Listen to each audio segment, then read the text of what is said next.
Hello and welcome here tonight to some awesome League of Legends actions following some awesome Rainbow Six Siege action. Of course, we saw some fantastic games that went down to the wire over there, and hopefully we have the same here. We have the two undefeated teams from the Mountain Division here in the Unified Advanced League facing off for what will be first place seeding. My name is Orbital. With me is random minion caster RMC. How you doing? I'm doing good. It's week 5 here, Orbital. It's the last week of the regular season. And so we wanted to bring a highlight match to you. You mentioned a little bit about it. Florida Fusion, Dragon Claw Cloud. These teams are currently undefeated match-wise. And more importantly, if you tuned in last week, one of those names will sound familiar because Dragon Claw Cloud played last week on stream and were undefeated them game-wise, have not dropped a single map so far. And coming to this week, that's still true. Yeah, there's still 8-0 in their entire groups, and I want to point out I had to double check this because I was very interested to see they're also the only team in the entire league to be undefeated game wise. Every other team, every other first place team currently has lost at least a game in their series. There is one other 4-0 team right now, which is UCSD LOL JV in the Infernal Division. So technically, Dragon Claw Cloud are looking like one of the strongest competitors. However, Florida Fusion, with a fusion of different schools, is currently coming in hoping to upset that Titan. Yeah, so Florida Fusion here, it's not some fruity drink or something like that. No, this is a team that is literally composed of 4 of the collegiate teams in the Florida region. I believe it is FSU, USF, UF, as well as I'm missing one here, UCF here. So yeah, those are the 4 colleges that have sort of combined together to make a super team. And while they might have dropped individual games so far, they're very quick to adapt, and therefore they are currently technically 4-0 when we just look at the matches here. And specifically between these two teams, they actually have scrimmed each other before. Not on stream, not official in the UAL, but they have played against each other back in week 2. And interestingly enough, the games are apparently very, very close. So ignore the game record because that doesn't tell us the whole story here.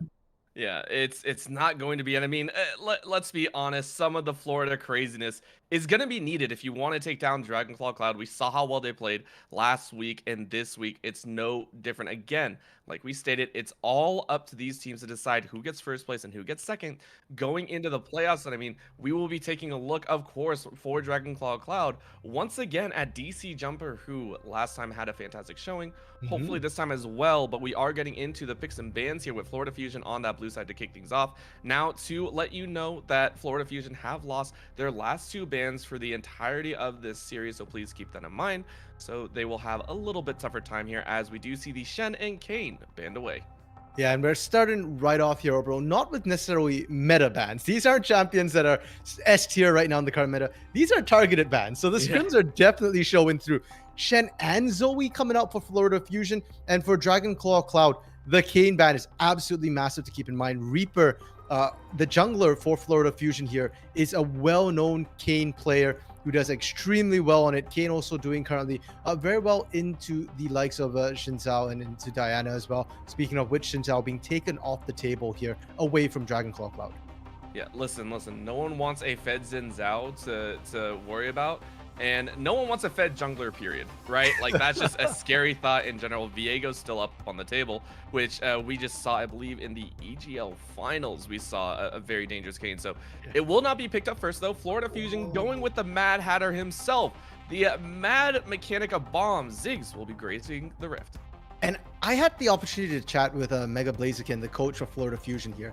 And he interestingly said that he did not think that Ziggs would be left open between these two teams. Red side was probably going to ban it every single game, and apparently Dragon Claw Cloud did not get the memo because they let this one through here. And we've seen Ziggs more in the AD carry position, or the AP carry, the bot lane position, more than the mid lane so far. There were nerfs last patch to the base mana, hasn't done a thing at all. You just build a tier and there's enough mana for you to sustain, to wave clear, to apply map pressure, and the burst damage that Ziggs can put out is unrivaled by traditional marksman.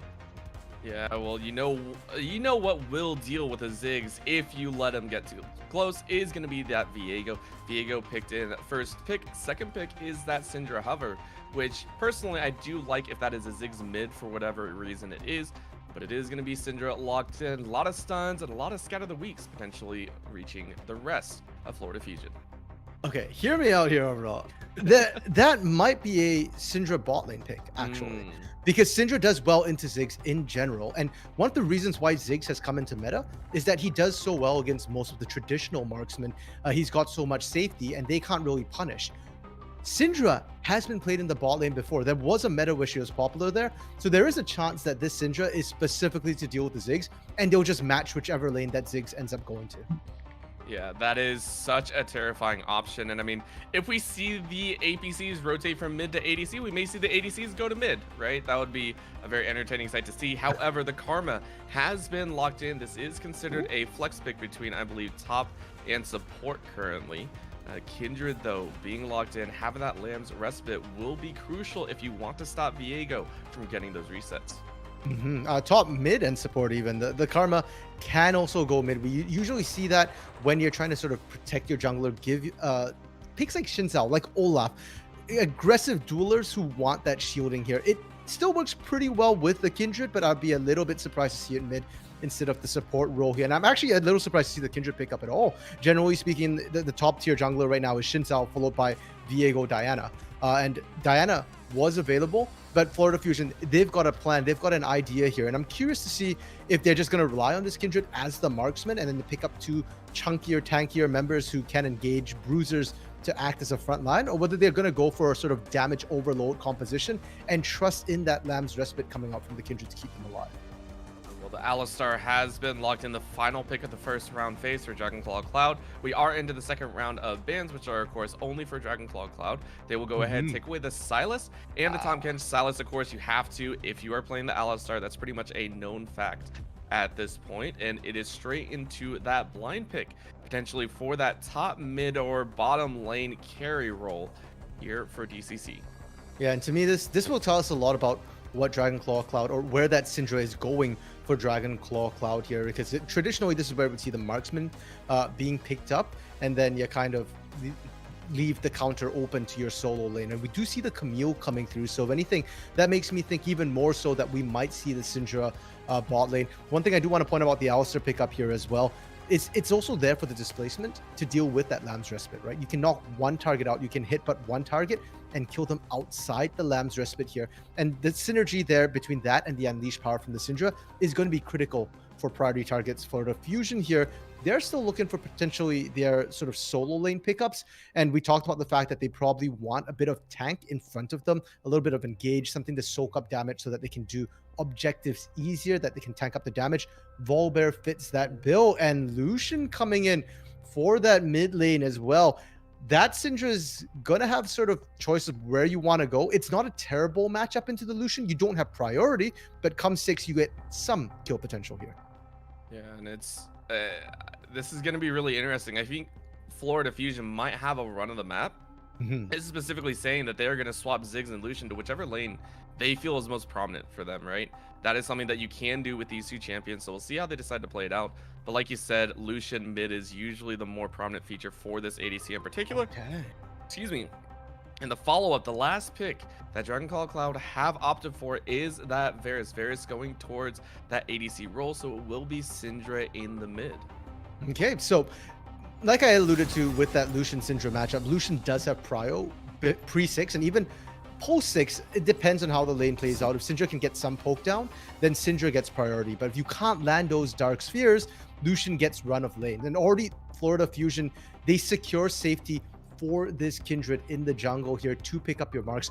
Volibear in the top lane as well into the Camille should have that strength in the early game, should be able to outduel that Camille early. And even come the mid game, once we see most likely Divine Sunder is picked up for both these top laners, Volibear can still go toe-to-toe. And then your Ziggs has skilled up your Karma as well. So I expect to see Florida Fusion really have the early run of the map. And for Dragonclaw Cloud, they're looking pretty much at your bot lane for early game pressure here.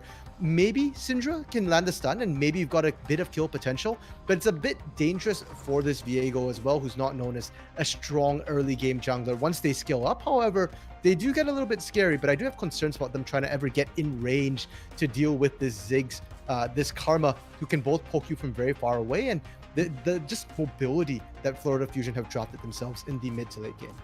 Yeah, it's such a good scatter composition, right? This team that can literally break apart, come back together in a very quick succession without allowing the wombo combo to go off, right? You have that Mhm. Lucian that's going to dash away the Kindred that's going to be hopping over the walls, and the Volibear that, of course, will be diving either in your backline or, split pushing as well. So if you are the side of Dragonclaw Cloud, how do you approach these? Are you not looking to team fight? Are you looking to just split push? Because you do have the Camille, right? You do have some champions that have great 1v1 potential.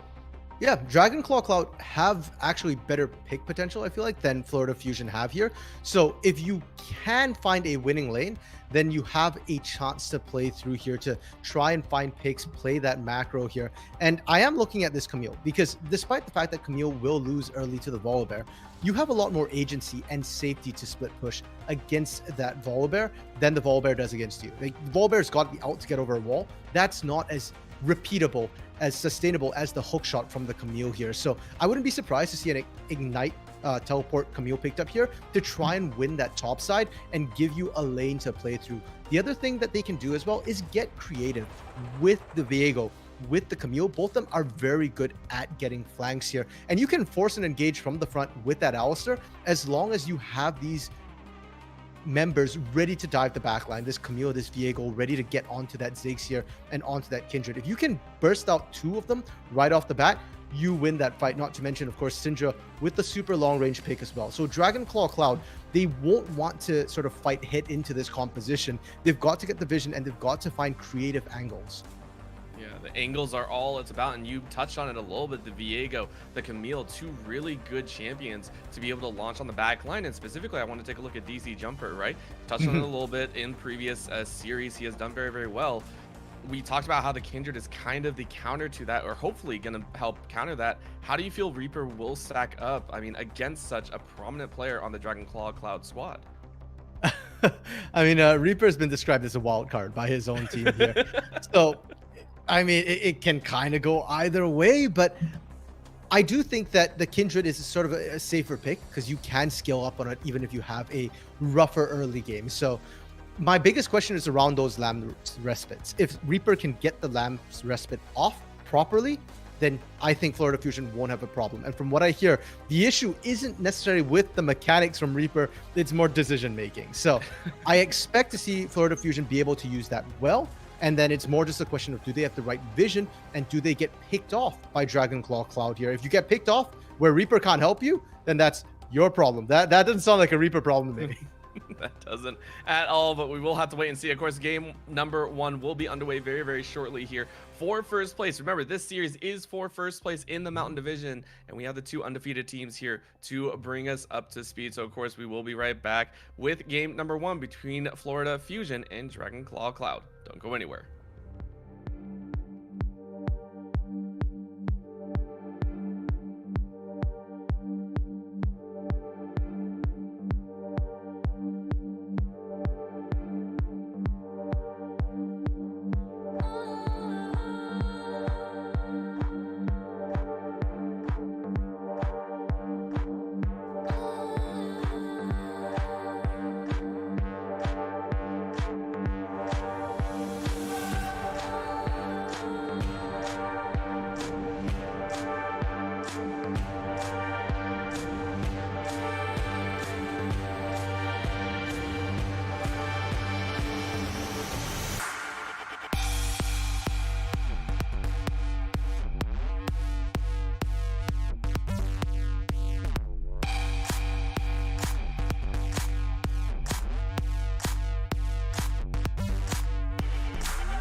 up high and beat the drum to what we love.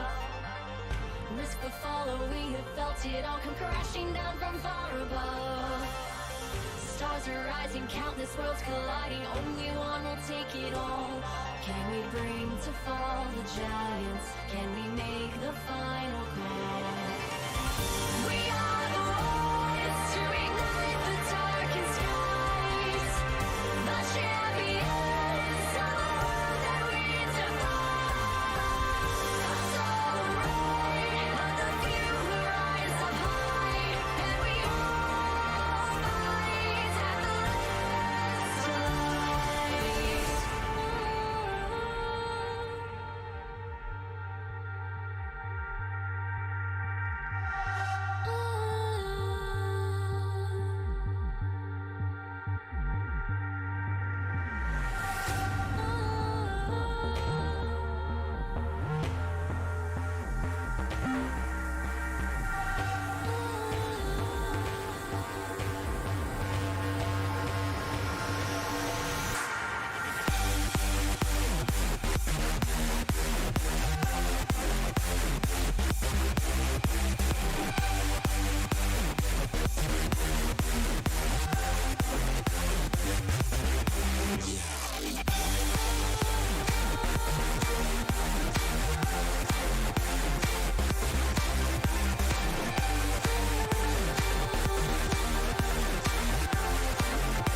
And we are here on to the Rift for game number 1 between the two undefeated Mountain Division champions so far. And of course, on the blue side, let's go ahead and introduce our players. For Florida Fusion, top lane is Troll Zelda. In the jungle is Reaper.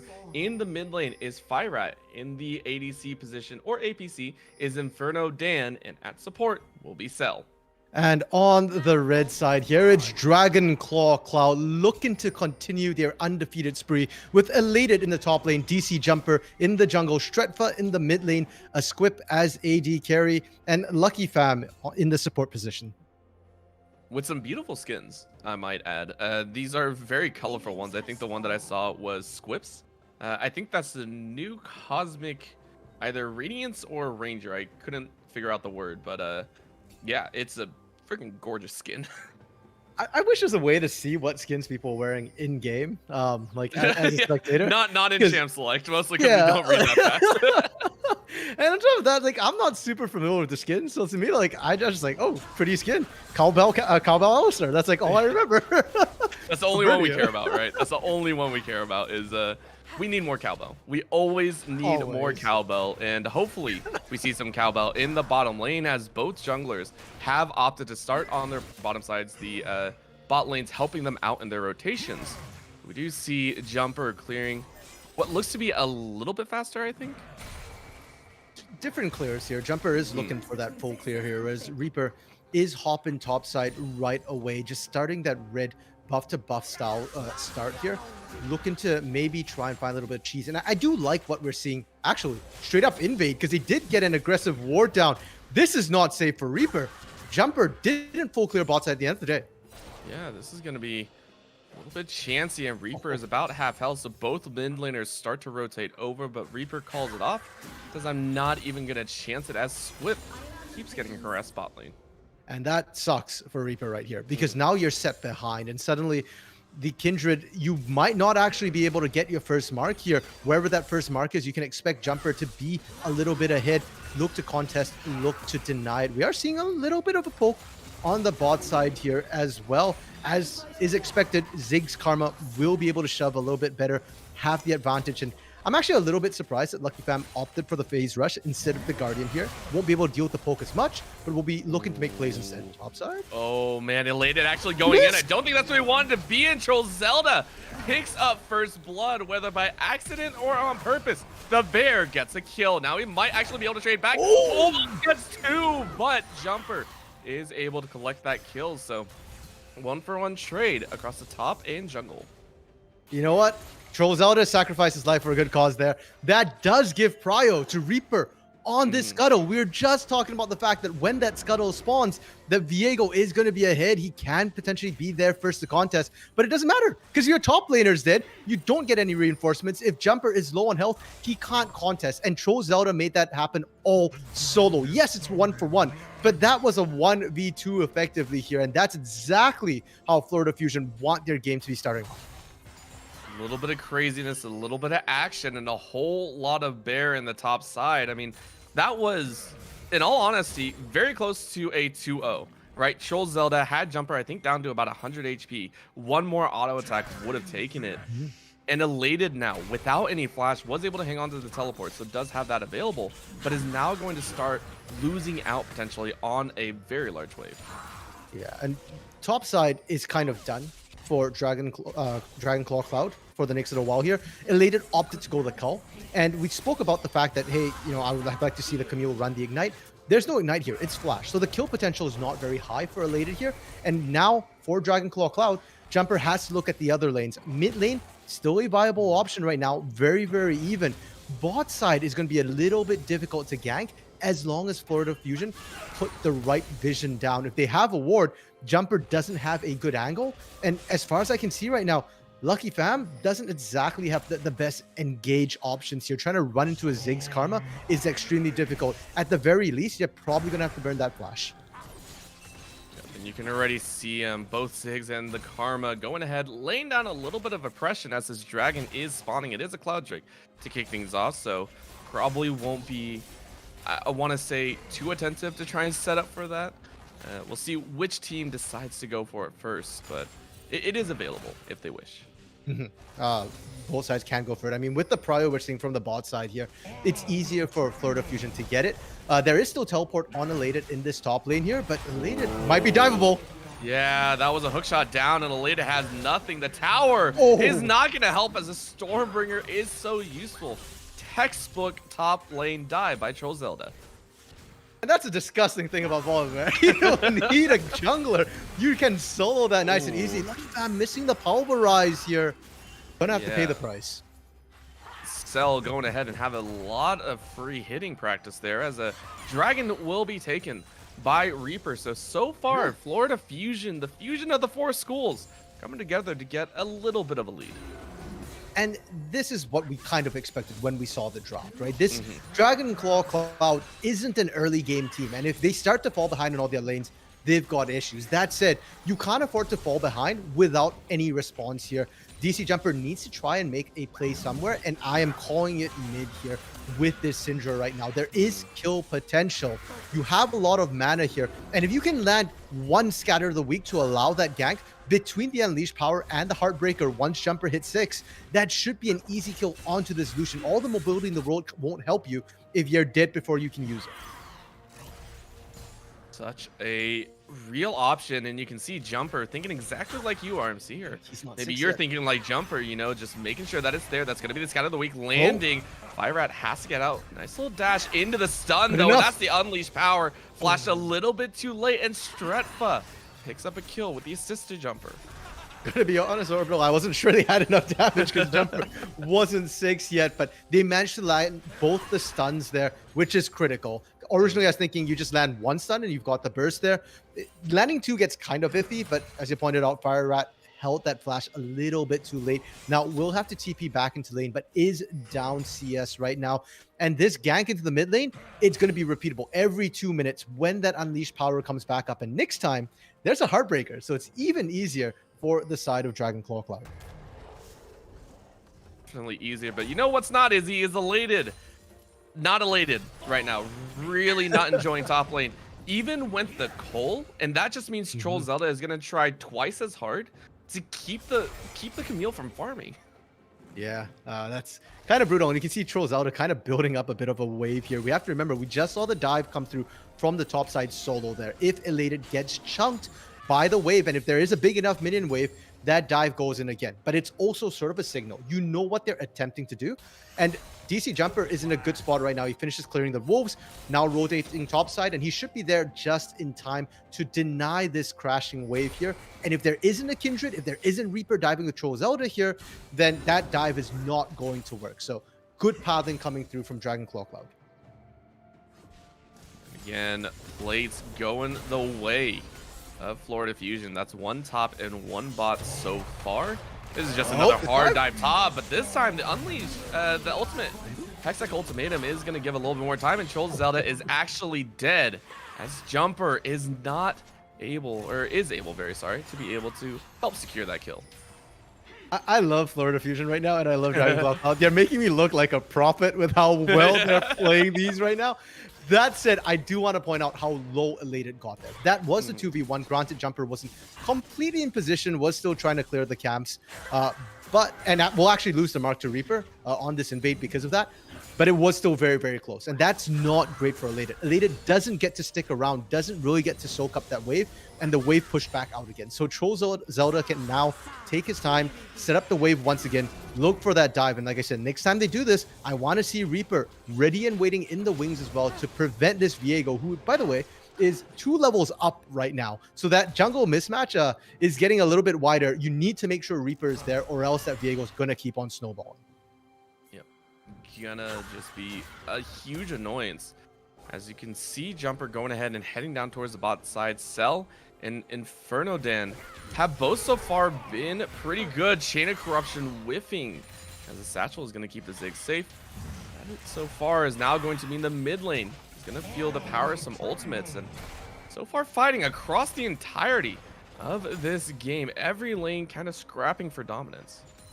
And Dragonclaw Cloud, they're actually in a good spot right now. They're up some here in terms of their team-wide gold. And more importantly, it's on the right member. It's on DC Jumper right now, who is the richest person on the map, actually, just barely eking out over Troll Zelda here. So they're going to be happy with where they're at. They're just looking to scale here. Farad?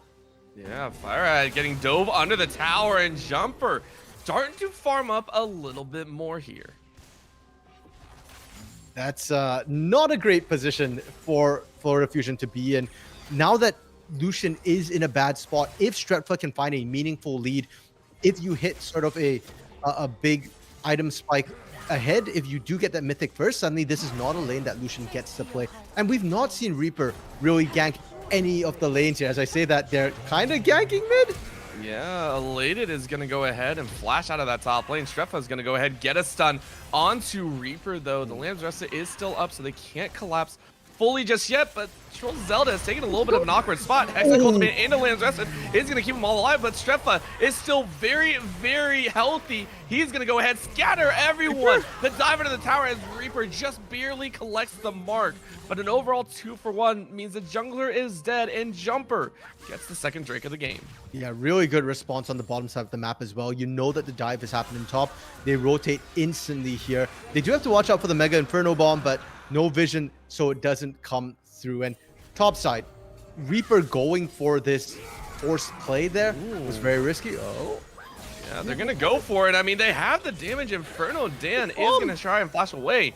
But now Squip is right in the face of Cell, and that means an easy target for the bomb to come down. Cell and Inferno going ahead and collecting one on the bot side.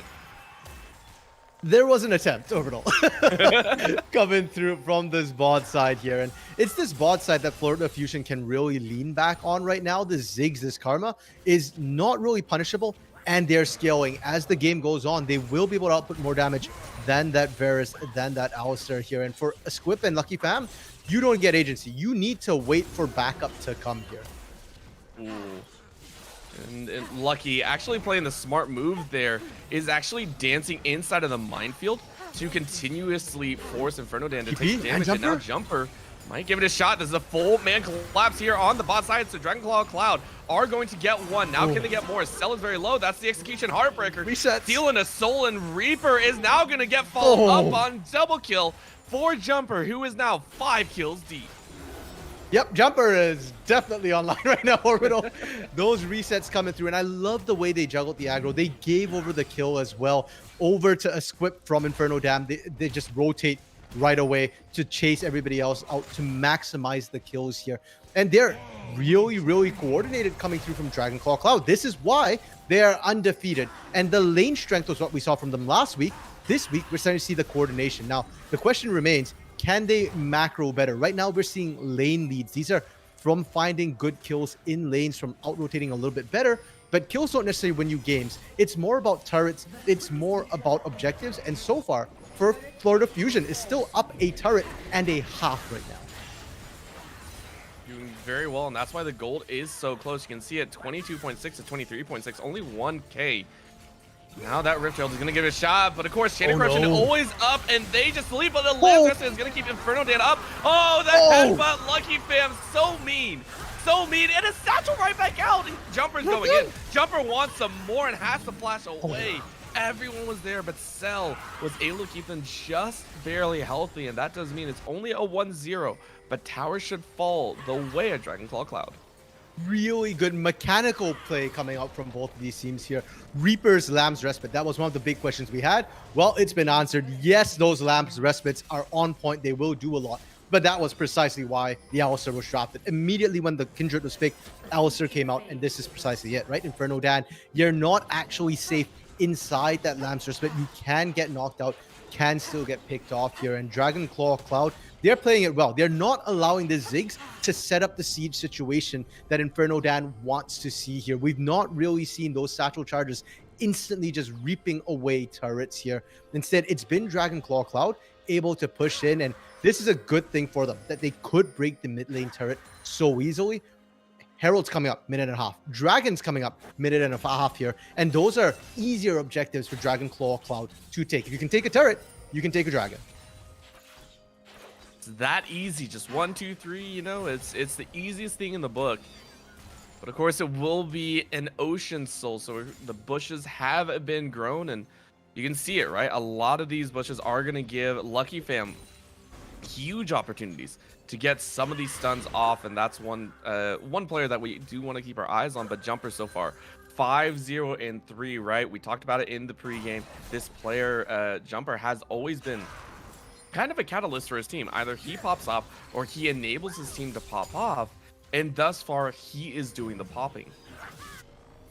The question is whether or not Florida Fusion can find an answer to this popping off here. Traditionally, Inferno Dan has been sort of their main late game carry. Troll Zelda and Firat usually let Inferno Dan scale up to that point, and this Ziggs is getting scary. The damage is starting to shine through, show up a little bit. The problem is just that they've not been in a situation where they can set it up right. Troll Zelda 1v1.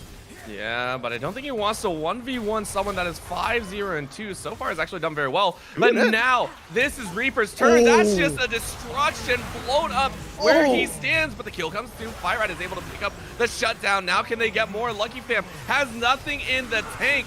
Trefa now running away. Chain of Corruption goes through. Troll Zelda having to get away. And a final sphere claims the life as Trefa is unstoppable. Was that a 2-for-2 here so far, and just on a knife's edge, trading back and forth between these two teams. This time though, Reaper doesn't get the Lamb's Respite off, that critical ultimate not coming through. Dragon is up and available, and I'm expecting to see everybody just race towards it. In fact, Elated and Esquip are actually going to start this one up first. And an early Dragon, of course, here, an early Ocean at least, gets that ball rolling a little bit faster, right? Having a little bit of healing in you is going to help against the poke of Inferno Dan, of Cell, right? These two champions that love to poke over and over again. The bomb might be going through. Is it going to go? Oh, Inferno Dan with the steal of, we want to say, a lucky lifetime.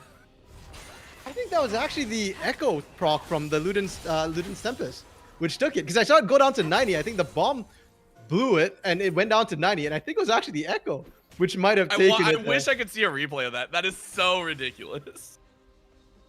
Yeah, that is absolutely insane. And that is huge for Florida Fusion as well here, because it was such a risky endeavor for Dragonclaw Cloud to start it up. I was thinking Reaper would be able to get there in time, and theoretically he was, but no vision, so didn't actually hop over to steal it here, and it gets taken by a Ziggs bomb. They get themselves that dragon, they deny it away. It allows them to stack, and the healing is going to be pretty big as well, because Ocean Drakes counter a lot of the poke coming through from the Varus, from the Ziggs. So whichever team can really start stacking that will have the advantage in these poke situations, in these siege situations. And to get one as a steal is great. Now Firerat has to get away. Hextech Ultimatum not going to allow him to go anywhere. Culling really not going to help. He's just going to go down. And Jumper gets a little bit of an assist as Elated finally gets a little bit of gold for himself.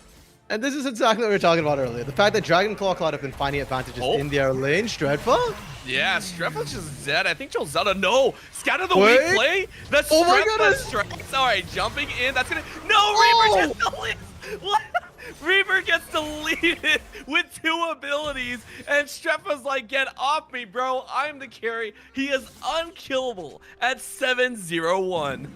What did we just see? That wasn't even unleashed power. That was just basic spells from Strefa plus a Divine Center of Rock from Elated. That was absolutely disgusting. And this Kindred, I'm not even going to say Reaper was bad. He just didn't have a chance to press R. Just way too much damage, way too much poke, and a stun to boot coming out as well. Now they're looking for their next target here. Inferno Dan is not safe under this turret. I don't think they have vision of each other yet.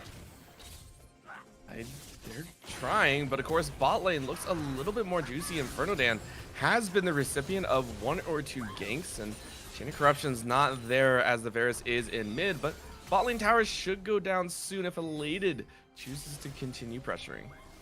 And even if Elated doesn't take this turret right now, Strefa should be able to take this offside turret. They're just dragging the side of Florida Fusion all around the map, and you don't have great lanes to answer right now.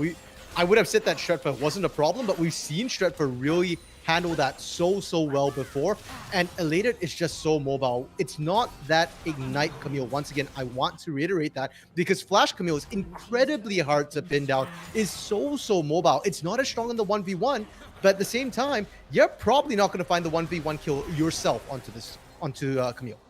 Yeah, you're never going to get that chance. As much as you wish, it will not happen. However, you know what Florida Fusion can take comfort in is the fact that Elated is still sitting on the coal. Still needs 15 CS, by the way. Now 14. Okay, so working on it, but it's been 20 and a half minutes, still working on that coal, so it feels good that they are at least able to get 1 lane down to that extent, right? True. You don't have to worry about that Camille 1v1ing you just yet here. That said, your problem is you still can't over push, right? You can see that Troll Zelda is really scared when he's that far up. They don't have the vision. Both teams have been doing a great job of fighting for control, for vision. And you can kind of almost tell who won the last objective just by looking at how much vision is in that area. Actually, as I say that, I just realized Inferno Dan stole it. But technically, Dragon Claw Cloud should have had the better control over that bot side just from the vision that they have. And so anytime Troll Zelda is pushing out, you can get ganked, you can get collapsed on, you can get punished. And Elated doesn't have to win the lane, you just have to be there as bait. So far, it's going well, as Elated is going to constantly keep this bot lane at a pretty neutral position. Dragon is coming up in just 45 seconds, and Reaper, with 5 marks so far, is starting to become a champion. We haven't kept up on that too much, but it is a big question mark, right? How well can a Reaper do the work? Is he going to be able to stand up against Jumper? So far, it hasn't happened, as he is currently 1-4. That doesn't mean that the Kindred can't pop off at any one moment. Yeah, that's it. What the marks do give the Kindred is additional range. So more offensive power. That really hasn't been the issue. The issue right now is that Reaper has been first from 100-0 in the last 2 fights, not being even given the chance to press Flash or Lamb's Respite here. So for Reaper, the positioning is going to be absolutely key. You can't be the first one in, and you can't be the one getting picked. Dragon is just coming up right now, and both the teams do want it. They're rotating everybody in. TP starting to come through from Florida Fusion. TPs have been made. Dragon down to about half health. Remember, Inferno was able to seal away last time. Can't do it this time as the smite comes through. Jumper is able to secure it. Now both teams at 2 dragons apiece. Means we are going to be waiting a long time before we see this Ocean Soul.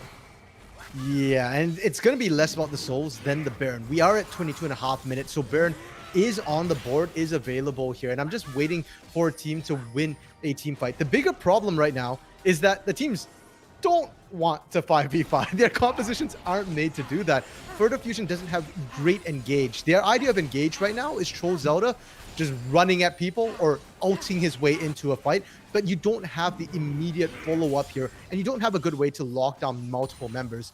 For the side of Dragon Claw Cloud, you're looking at picks. We've seen very effective picks come out from Jumper, from Strefa, from Squip, but if we're talking about a big team fight engage here, they're waiting for Elated to hit that breakpoint where Elated can safely survive the engage, or they're looking for Lucky Fam to be able to find anybody except for Troll Zelda. And so far, that's not really been something that Lucky Fam's been able to find. I mean, I will be honest. I feel even if Lucky Fam did find Troll Zelda, I don't think he'd be sad about it, right? Troll Zelda does have 2.5 items in the pocket. The Sterix gauge is up and running. So is the Divine Sunder, but it's still a good target, right? Jumper is happy about being able to cut through such a tanky member, but might find some of the squishies. Jumper is going to go over the wall. That's going to be Reaper now getting chunked out, and that's just a dive in. Heartbreaker is going to be met with the Lamb's Respite, but again, it's only a denier. Reaper gets out, and now they're a little bit low. Elated, going to dive straight into the background, has to immediately jump right back out, and Troll Zelda meets him with a few paws in the face. Now Stormbringer goes in, and that's a knockup again. Lucky Man stays alive, and Strefa is going legendary. The balls to the face are crushing right now. That is going to be Reaper getting burned down to oblivion. He has Jumper, cleans that one up. Now he gets stunned under tower. The Flyrat is able to pick up one, but can they get a little bit more? One auto attack means Elated finishes it off, and that is a 3-for-1 team fight in favor of Dragonclaw Cloud. I love Ocean Map Orbital. That was a good game of Tom and Jerry right there. It felt like surprise, turn the corner, and there's always extra people you're not sure of. Lucky Fam has to be careful. You don't want to die to Baron right now. And Cell and Fire Rat, they're actually going to try and dissuade this, and they might be able to do it. There's no tank for Dragonclaw Cloud, so great for them. I believe they got a 4-for-2 trade or 4-for-1 trade after that fight there. So they get more gold in their pocket, but they weren't able to crack the Baron. And like I said, overall, it's about this Baron. It's about the neutral objectives here. The kills matter less, and we're seeing that in these fights. It's a lot more about positioning, a lot more about mechanical execution there. If the Lamb's Respite comes down, it buys you so much time, but they've also got to know that a lot of your damage is front-loaded. You need to back out, or else that Viego, that Varus, that Camille is going to slowly out-damage you over the fight. Yep. You know, we do see that Conqueror for Jumper, and I think it's doing quite a few wonders, right? Now, unfortunately, he's stolen the soul of 2 squishy characters so far in the last 2 team fights, I think, and that's why he's ended up dead, right? Very unfortunate on that stand. But they have not relented in their aggression. We are now at the largest gold lead I think we've seen the entire game right now, 4.6k in favor of Dragonclaw Cloud. And that doesn't even account for the fact that right now we do have a couple bounties, right? A lot of that gold is in Strefa's pocket. And also, just now, the upgraded Dark Seal to that Medjai is going to be a very, very dangerous champion. We were saying, hey, Jumper, Elated, and Squip are all going to be there. Strefa's been just a monster in that mid lane. Oh yeah, 8-0-1 right now on this Syndra. Has not died a single time and has been absolutely instrumental. Have they found Cell here? Reaper's there? I'm not sure. Yeah, that's a very late Lamb's Respite, but Reaper might be able to get one. Can't find it though as they're stunned against the wall. Now Troll Zelda going for Elated. Elated goes down, and follow up from Jumper. He has to get out. Fire goes ahead, teleports in, and might chase over the wall. Doesn't want to take that chance though, of course, those are 2 very, very damage-heavy champions. Meanwhile, bot lane goes down as Strefa takes the 3rd tower for Dragonclaw Cloud. And remember, it's not the kills that win you game. Yes, there's 20-8, and it is Dragonclaw Cloud winning here, but it's not about that. It's more about the turrets. It's more about the pressure here. TP behind. They're looking to try and hunt down Strefa here. Yeah, might as well give it a shot. Troll Zelda does get stunned against the wall. This is going to be a little bit of chase. Flash in to try and take out Strefa, and that's just the ultimate. I think this is going to be death. Strefa really can't chunk out Troll Zelda right now, so that is the shutdown. 700 gold bounty going to the bear. 700 gold bounty, and all the stacks on that Medjai Soul Stealer here, Orbital. Dragon is up as well. Yeah, Chain of Corruption goes out. This is going to be a 4-on-3, making a 3-on-3, as that is a huge snipe from Squib. Now they try and get out as Troll Zelda is on the chase, but Elated is here to chance it back, but the bombs are bouncing. Can they do a little bit more work? This might be Florida Fusion's time. That's going to be a huge bomb in a second. Oh, that's a huge shutdown. Elated is trying to run for their life, but I don't think they're going to get it. Hexagon ultimate to stall a little bit of time, but Jumper is the only one remaining, and out of nowhere, almost an ace. Going the way of Florida Fusion, they secure the 3rd dragon for themselves. That makes the 5th of the game, and would you know it, they are in position for Soul Point. Yeah, and they can just run here straight for Baron as well. It's going to be 20 seconds before Squip is up, 25 before Elated is up as well. And I'm not sure how long before that TP is up. So there is an opportunity here to go for Baron, or maybe just look for the pick as well. They're clearing out the vision. They've started it. Gonna give it a shot. Troll Zelda still, remember, he doesn't have his ultimate yet, so only has about 2.5k HP, and kind of tanky there. Does have that Spectre's Cowl, so he's gonna give it a shot. In comes Jumper. He's looking for it. Cell is very, very low. Lands Jester goes in, but a nice flash out means Jumper is alone. He's gonna try and stay alive. Beta first team has to flash over the wall. Baron is getting low, about 3k. Can they get it? Reaper is looking for Elated. Gonna go in. Lucky Bam gets knocked out. He gets the knockback. Are they gonna get? They get the kill. Cantred is down. I repeat, Cantred is down. Goaling only gonna do so much. Heartbreaker misses as he chooses wrong, and the Disney's there across the entirety of the team. Squib says, "Get away from my squad. We rock this show." And just as quickly as the ace came from Florida Fusion, an ace almost occurs for the side of Dragon Claw Cloud as they take 3 over a contested Baron. Surely they can Baron now, Orbital. It's been so back and forth, and they stalled for so long. I can't believe Jumper went in, got back out, went back in. No, they don't have the tank. They had no HP on them. I give them credit for that. They tried. I think the strongest team on the map right now is Baron here, Orbital. Yep, 100%. Let's get that Baron damage grab. Let's see how much it did. It's definitely doing a lot here. And again, I just want to go back to the fact that Jumper went into the fight 3 times before dying there, and that bought enough time for Stretfa, for Squip to actually get to the fight. And you can see right now, when Squip gets to the fight, he can output a ton of damage. Serpent's Fan completed as well right now. That Karma Shield is not going to be doing as much as you'd normally like. They're going in. Yeah, well, the shield isn't going to do anything at all when the Karma is dead. Okay, so Reaper doesn't get to play if even a single piece of CC strikes, as that was 100-0. I like that emote from Squip there. That was literally my face when Reaper went down. It bears noting that Reaper didn't have Lamb's Respite, so no matter what, he wasn't going to survive. That's just the way he went down, even with Lamb's Respite. Wait. Oh wait, he's actually doing a lot of damage. Okay, so Inferno Dan is able to do a lot too. Can they get a little bit more? Huge scout of the week though means Pyrak can't chance it. It's all down to Troll Zelda. He's fairly tanky. He's gonna look, but again, is it really worth it? I'm not too sure. A little bit of a bouncing bomb. They're gonna go all the way in. Stormbringer is actually able to take 1. What is this fight? They take it. Jumper is gonna try and smite it away, but does he have it? Yes, he does have smite. Now he has to get out. He's gonna try and get over the wall. It has to burn the flash. So they keep Baron on 3, but my gosh, is Baron doing some work against both squads. Holy roll for that much effort. Dragon Claw Cloud had better make good use of this Baron here. They've got 3 minutes, and it took everything they had in the tank. Lucky Fam dropped down to 5 health because of a bomb from Inferno Dan there at some point during that fight. That is how low he got, and you can see the issue that the teams are having here. If this is what Dragon Claw Cloud are suffering trying to take down Baron, it's even worse for Florida Fusion. They've got 1 tank. That's it here. And the poke coming up from the side of Dragon Claw Cloud is not any weaker. Now, we've not actually seen the team set up for poke situations for the most part. That last Baron squabble, shall we call it, was the closest we've gotten to an actual siege or poke situation here. Now, with Baron in their pocket, Dragon Claw Cloud, is their siege going to be sufficient to deal with Inferno Dan and Fire Rat here? Yeah. I mean, it's a question of who lands the skill shots, it feels like, right? We've seen both Squip and Inferno Dan output massive amounts of damage, and honestly, the one that I'm looking at to kind of turn the tables is Fire Rat, right? 3, 4, and 2, 201 CS. Honestly, has been kind of mediocre this game in a weak side lane, I feel like, right? Or a strong side lane, I should say, actually. Was supposed to have a better lane matchup, and yet just wasn't able to output as much damage. So really want to keep eyes on the Lucian, see if they're able to make work. This is going to be a 4-on-5. That's going to be Hextech Ultimate on Troll Zelda. I'm not sure if that's the target that you want. Fire able to fire out all of the colding though, and they just get the kill. Elated is down. Bomb lands on 4, and they might be able to pick it up. Look at the shielding though. They are still alive. The Fusion is doing wonders here. They still have a little bit more time before the desync, but Fire goes in, gets a little Vogue Strip, is a little bit down, and Lance has to keep everyone alive, but Reaper gets it again. He is able to stay alive. Now can they get any more? They're so low. Troll Zelda is almost dead. He is gonna try to he gets the spot.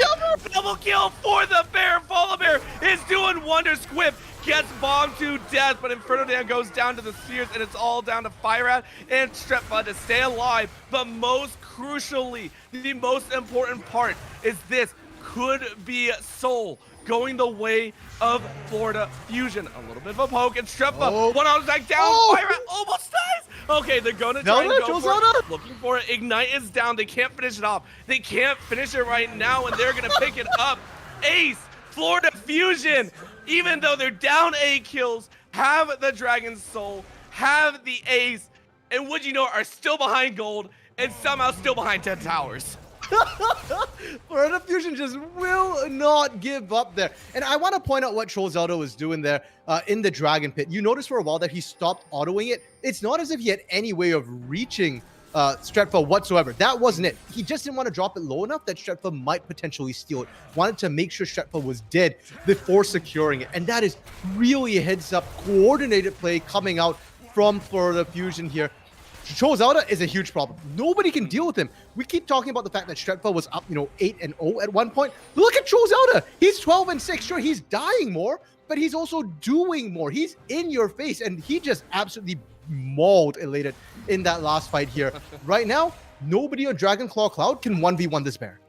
Yeah, and I have to give props to Fireat, right? I called him out right before the fight started, said, hey, I want to see Fireat step up. He did, right? The entire culling channeling, the reason Elated fell so low so quickly was about, I want to say 9/10 of the culling landed directly on Elated's face. And that gave TrollZelda the opportunity to jump in, right?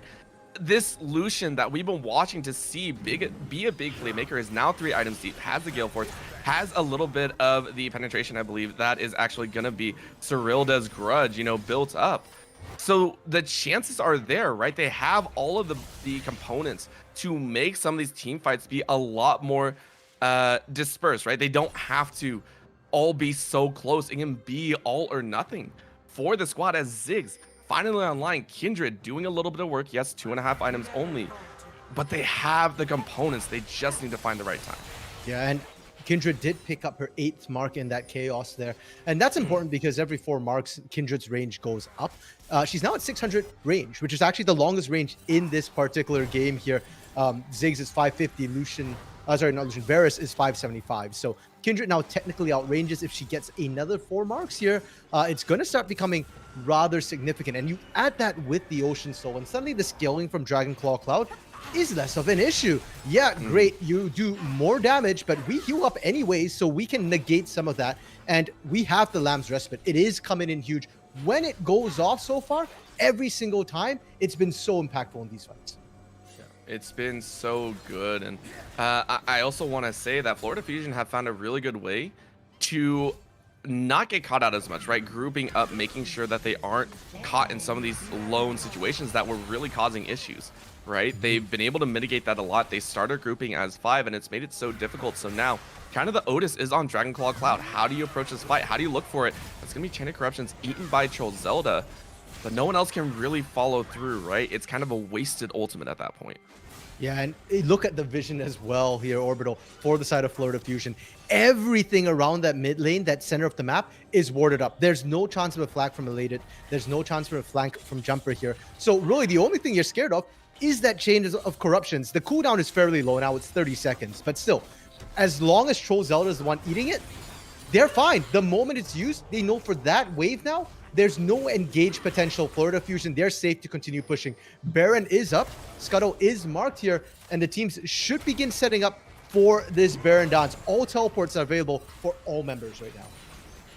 Yeah, and so that means that actually it's going to be the waves that are going to be the most impactful right now, right? You can see the bottom lane, I think, pushing over in the favor of Dragonclaw Cloud ever so slightly. Top lane should be pushing in favor of Florida Fusion. So really, if this plays out, both sides will have an advantage and a reason to either stay or run away from this fight. Piercing Arrow still doing so much work across the HP bars of Florida Fusion. Jumper. But everyone's staying a little bit quiet. Jumper is alone, goes into the Shroud.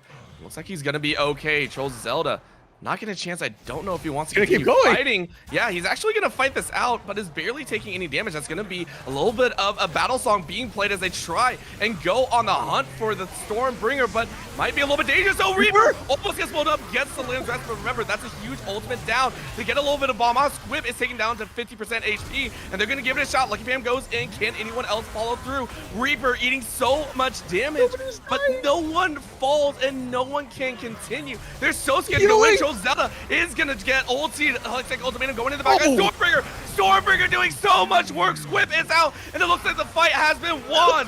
Florida Fusion doing so much work, but Jumper is gonna start resetting, but he's so squishy. All his HP is gone. No, he falls. He is dead, but that's gonna be only Strefa alive, and Florida Fusion are doing it. The Fusion of 4 is stronger than the Dragon as they take a fight 4-2. Troll Zelda is back to full health. Troll Zelda literally tried to live up to his name. It looked like a full-on troll when he overchased into 5 members. But did you see that Stormbringer? Of course you did, Orbital. It was all we could see. He was literally massive when he landed. And that was a 1v3. He won just by pressing R here. Combined with the Ocean Soul right now, Dragon Claw Cloud, they just don't seem to have an answer. They don't have sustained damage, and this is lethality. Varus, Jumper needs to sit on top of Troll Zelda, or they're guaranteed to lose every fight. And you know what really hurts to see, whether it's due to the fact that they just couldn't put it into their item builds, or they didn't have the time or foresight. There is only one Grievous Wounds item on the side of Dragonclaw Cloud, right? And the only person that has it is Lucky Fam. That's not the one that you want to have, because I mean, maybe a little bit more, but yeah, Morello Nomcon actually on Strefa, but still, it's so okay. Listen, I may be a little bit blind, but come on, give me a little bit of credit here. Elder Dragon is on the table though. We'll see if they can cut through a couple of the HP bars. Mid lane pushing in favor of Florida. And for Dragonclaw Cloud, they need to make a decision right now. You've got Inferno Dan pushing mid. He will absolutely wreck your turrets, and Elder takes a while to do here. They're still trying to dance this out. Yeah, and that's actually, unfortunately, Reaper going very, very low. He is going to get chased down. Hasselbot, the Lamb's Rest, is going to get pumped out, and he might actually go down. This is actually a runaway by the side of Florida, but they go in. That's a huge bomb. The Wombo, 2-man Wombo, means they will immediately win the fight. Squib is going to run for his life. He has nothing, though. The Ferris cannot do a single dang thing, and Florida Fusion find 3 on the back of the Bear Troll Zelda. 16, 6, and 9, as it looks like Florida Fusion are ready to take game number 1. Okay, you know what? I'm going to call just Troll Zelda Fat Man and Inferno Dan Little Boy, because those were the names of the nukes that they launched in World War II. And I just saw a nuke land, and I saw a bear land. So that is Fat Man and Little Boy as far as I'm concerned.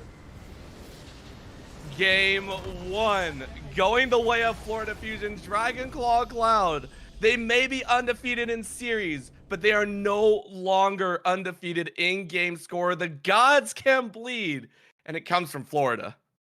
Yep, this super team that they've assembled, they're certainly doing their work. And there were dicey moments where it looked like Florida Fusion were falling behind, but huge kudos to their mental. I want to point out, Reaper went 1-11 and 7 here. 1-11 and 7. That is a less than 1 KDA, and we knew he was going to be a bit of a wild card coming into it, but the assists, I feel like, don't show the full picture. Those Lamb's Respites were super huge in the end of the game. They kept them alive. They kept other people's death scores really, really low, and damage numbers here. Just for a bit of reference here, Inferno Dan doing 47,000 damage, highest in the game. Troll Zelda did 43, the second highest in the game. This Volibear tanked everything, dealt all the damage as well. And for Dragonclaw Cloud, I mean, they came into this not thinking that, hey, we definitely have them in the bag. They scrimmed, and like I said, the results were close. They knew it was going to be tough, but they definitely need to pay more attention to this top lane. You cannot leave Elated to dry, or Troll Zelda will take over the game. Yeah, I just want to point out before we go to break that normally we don't look at this, but Troll Zelda took 60,000 damage, close to 61,000 damage, and output about 43, right? That is a ridiculously close number considering how much he did, right? I think that is awesome to see, and like you said, really have to keep track of that. Maybe give Elated a little bit of help, or find something that he can play weak side without giving so much pressure too, right? So we will have to see what happens here. Will Florida Fusion go ahead and potentially take a 2-0, or will Dragon Claw Cloud be able to fight back and force a game number 3? Only time will tell, so don't go anywhere. We'll be right back after this quick break.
So hold our heads up high and beat the drum to what we love.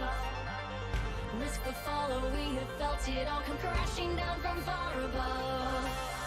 Stars are rising, countless worlds colliding, only one will take it all. Can we bring to fall the giants? Can we make the final call? We are the ones to ignite the darkest skies. The champions of the world that we defy. So right of the few who rise up high, and we all fight at the last fight.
And we are back here. Game number 1 in the books in RMC. I quite honestly could not believe it, but Florida Fusion came out swinging, taking down Dragonclaw Cloud in a thrilling game number 1. Oh no, my cheeks hurt from grinning so much, but I can't wipe this grin off my face. It was just that game was just hilarious. The things that came out, the Ziggs bomb steal away, the way some of those fights just happened in the jungle, and like and that those last couple of fights, the way the Ziggs Volibear combo worked. Mhm. Ziggs Volibear is not a combo I've ever heard of. It is now in No. my lexicon. It shouldn't, it really shouldn't be, but it kind of worked. And you know what? Going into game 2, if I'm Dragonclaw Cloud, I don't know what I'm doing in terms of bans here. I thought their bans were fine. Like maybe, surely you have to switch up the Ziggs ban because I really think the Mhm. Ziggs was a huge issue from them. The Volibear was big, but you can correct that through laning. The Ziggs though, just we barely even looked at the bot lane all game long in the early game because nothing happened there. They just could not punish Ziggs karma. Mhm. Yeah, and you could maybe argue that the Thresh could be banned or taken out, right? That was one of the bans that they threw in round number 1, ban away the Mhm. Ziggs that way. But it's such an off chance, right? It's so difficult to say because then you also have to take a look. Troll Zelda took off, right? Highest kills in the game, and second, I want to say highest in the assists, right? 16-6, I think it was 16-6 and 9 was the ending score. Fantastic game, right? We cannot gloss over that fact. So one would question, would you rather ban the Volibear or the Ziggs, right? I think Ziggs. I think Ziggs is Mm, the right call here because the problem with the Volibear is if you ban the Volibear, it's replaceable. They already threw 2 bans. They threw a mm, Tom Kench and a set here against Troll Zelda. And I'm looking at Troll Zelda's champion pool. He plays a dozen other champions that'll do the exact same thing. He'll pick the Aatrox into you. He's got Kled. He's got Jax. He can pick Dr. Mundo and kind of do the same thing. If he picks Wukong or Jax, he's got even more damage to kind of mess you up in these big team fights. So I don't think you can really lock Troll Zelda down too much here. And I think you just go with the Ziggs takeaway. That's the absolutely massive one. As you said, open up the Thresh. You need to keep the set. You need to keep the Kane because Reaper didn't look great on the Kindred and still had big impact. If you give him his favorite champion in that Kane, I don't know what you're gonna do.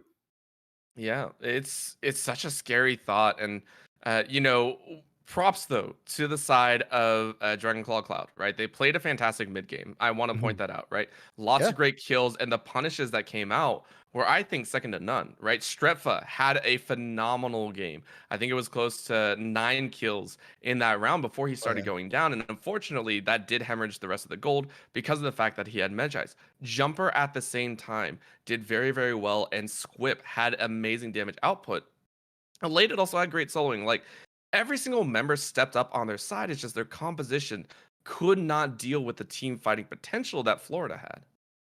I hesitate to even call it team fighting potential. Mm. Let's be fair. It was a Stormbringer and a Mega Inferno Bomb. That was really Mhm, what they're struggling with. That and trying to get past the Lamb's Respite, which was mhm, more of a safety tool than a killing tool here. And for the side of Dragonclaw Cloud, I want to point out the early game as well, because macro wise, in terms of rotations, in terms of ganks, they fell behind in tempo, but they were always even or actually a little bit ahead in gold, despite being down in kills throughout most of the early game there. So their laning is very strong. Their laning has been what's been winning them games up to this point. I think this is the first time we're really seeing a team not get punished in the laning phase against Dragonclaw. So that is solid. That is fine. As you said, maybe a bit stronger team fighting composition. Syndra, Viego, a lot of agency, a lot of ability to make things happen, but trying to engage, we definitely saw them struggle here. So just pick one big engage. If you need to, maybe put Elated uh, on a tank. I know that the Shen definitely targeted at him. I know he plays Malphite. Why not pick that Malphite? Or if he doesn't want to play a mhm. tank, something like a Wukong, something that can really easily get in there and kick things off. The Camille actually did get in there a couple of times, but Hextech Ultimatum only locks one target down, and it wasn't finding the right targets. Yeah, so if you're talking about Elated, we touched on what he could play. Well, let's look at some of the other lanes, right? You had mentioned Stretfa and Jumper did have great agency on that Syndra Viego. What other champions could be supplemented in there, right? If we know, like the information is known now, that Florida Fusion want to team fight in that style, what could the other lanes pick up? Could we even see Lucky Fan pull out a different kind of support? Potentially. I mean, I know that Lucky Fam does play the likes of Bard Mm, or Zillion. Zillion would be Interesting, perhaps not the right one here. I think the Bard would be a much better call. When you see that Mega Inferno Bomb come down, you can always drop the Fate Skull first, or not the Fate Skull, the oh, I'm blanking on the Bard alt name, but you can drop the Bard out to match that right away, and then you kind of negate a lot of that. You can do the same thing with Lamb's Respite as well, right? And suddenly the Mhm. Lamb's Respite times out, doesn't actually save anyone, and all you really did was just put a bit of a pause in terms of things here, right? So definitely there are options if you are looking at Lucky Fam to be that big difference. But frankly, the Alistar did the job that Alistar had to do. The hit butts came in very timely. We saw quite a few times it did counteract that Lamb's Respite quite well there. So I'd save that support pick as a reactive pick to see what comes out and what tools you really need here. Yeah, well, of course, now it's up to Dragon Claw Cloud to see what they do choose to ban away. We are going to pick in ban phase here. We'll see what they can do. Again, teams have opted to stay on the same sides. That is on Dragon Claw Cloud. They were the ones to decide that they want to stay on that red side, saying they like the counter pick a little bit more. So far, bans are pretty much the same. Shen and Zoe both taken off the table. So if Elated is going to go to tank, he needs to find a different one. Yeah, and I would expect to, again, the set to come out here. And for Florida Fusion, no need to change things out. Xin Zhao ban comes out. Like we discussed, the one that's really a question mark is going to be that Thresh ban that we saw last time. And sure enough, they do replace it with the Ziggs. Teams, they're I think they're making the right call here. At least they're making the call out of me. Oh. That's a change. And Reaper says, I want what's mine. Goes ahead and grabs the Viego. Kind of upset maybe that he got punished so hard on the Kindred. I wonder if we see the salty run back, or not salty run back, the salt come out if we did see the Kindred on the other side. I don't know if they necessarily want that Kindred here. Let's be honest. It didn't look great in the hands of Reaper, and I don't think Jumper plays a ton of Kindred here. It's not his preferred style of champion. Probably does have it in his kit. I think junglers at this level have, play all the meta champions, and Kindred is just meta adjacent, just right outside of it here. But that's it. I don't think it's something that you might want to pick up this early. I mean, there is Diana available if you want another scaling jungler. Like I said, that's generally what we do see picked up to match Viego. Instead, Aphelios Thresher, a very solid bot lane, really strong scaling, and right now I think probably unmatched unless you get maybe Jinx Braum on the side of Florida Fusion. I mean, that's what they could go for, but instead they go for the Morgana, a pick that we have not seen. I think a competitive play for quite some. Oh, the OG. Okay. OG Aphelios Thresh lane versus OG annoying FF at 15 lane here. Morgana Caitlyn locked in here. Thresh Aphelios is not an OG bot lane. No. When Aphelios came out, it was Aphelios Thresh, I think. That's what I was talking about. Yeah. That's always been a got, but more Caitlyn predates that by many a season here. And when you pick a more Caitlyn, that is not about late game. If you do not have a 20-30 CS lead by the time you leave your lane with Caitlyn Morgana, you lost that bot lane here. Caitlyn's range is unmatched early on, and with that Morgana, any CC should spell death. You add a Viego onto that, that should be just kills left and right here. Absolute domination. Diana being picked up by Dragon Claw Cloud, though. So we do see sort of that jungler handshake here. And now we're just going to see the bans coming out from Dragon Claw Cloud. The Silas banned out, and the last time they banned the Tahm Kench, I would not be surprised to see it banned again. Yep, and of course the Teemo is not really a ban here, but again, no one likes a Teemo, so gonna show its face on the Rift. Or at least on the champion select. Last ban coming through, that will be the Tahm Kench hover and the Tahm Kench ban. And you're gonna... Hey, Yurik's meta right now, guys. All right, redo. Can't do it now. Bans have been set in though. Still sticking with the Silas Tahm Kench. So it definitely shows that Dragon Claw Cloud are giving respect over to the fact that the Silas that could come out from the mid lane could be very, very dangerous. And I wonder if I was gonna say I wonder if they were thinking of something with a huge ultimate that can get stolen, but they deny away the Lucian this time. So not exactly the salty run back that you're thinking of, Orbital, but certainly some picks that have traded hands here. Yeah, this is. I obviously don't think we're gonna see the Syndra here because again the Lucian did win that lane. I will say Hyret had a pretty good time farming it up, was able to keep up and be able to farm up well. Question that they're gonna go ahead, go that Volibear once again. And what's Aleda gonna play this time? That's a huge question mark, right? I mean, they need. Actually, they could get away with something like an Irelia mid to punish that Lucian right now. There is enough magic damage between that Volbear and the Morgana that it's not ideal, but it wouldn't be the worst thing if you want to do that. Okay, they're gonna go with the old Victor sort of matchup. Victor also still loses out early against the Lucian, but once you get a couple of items, Lucian can't lane into the Victor. The shield just chunks for too much, and with that Chaos Storm as well, you completely nullify the culling. If he presses R, you press R as well.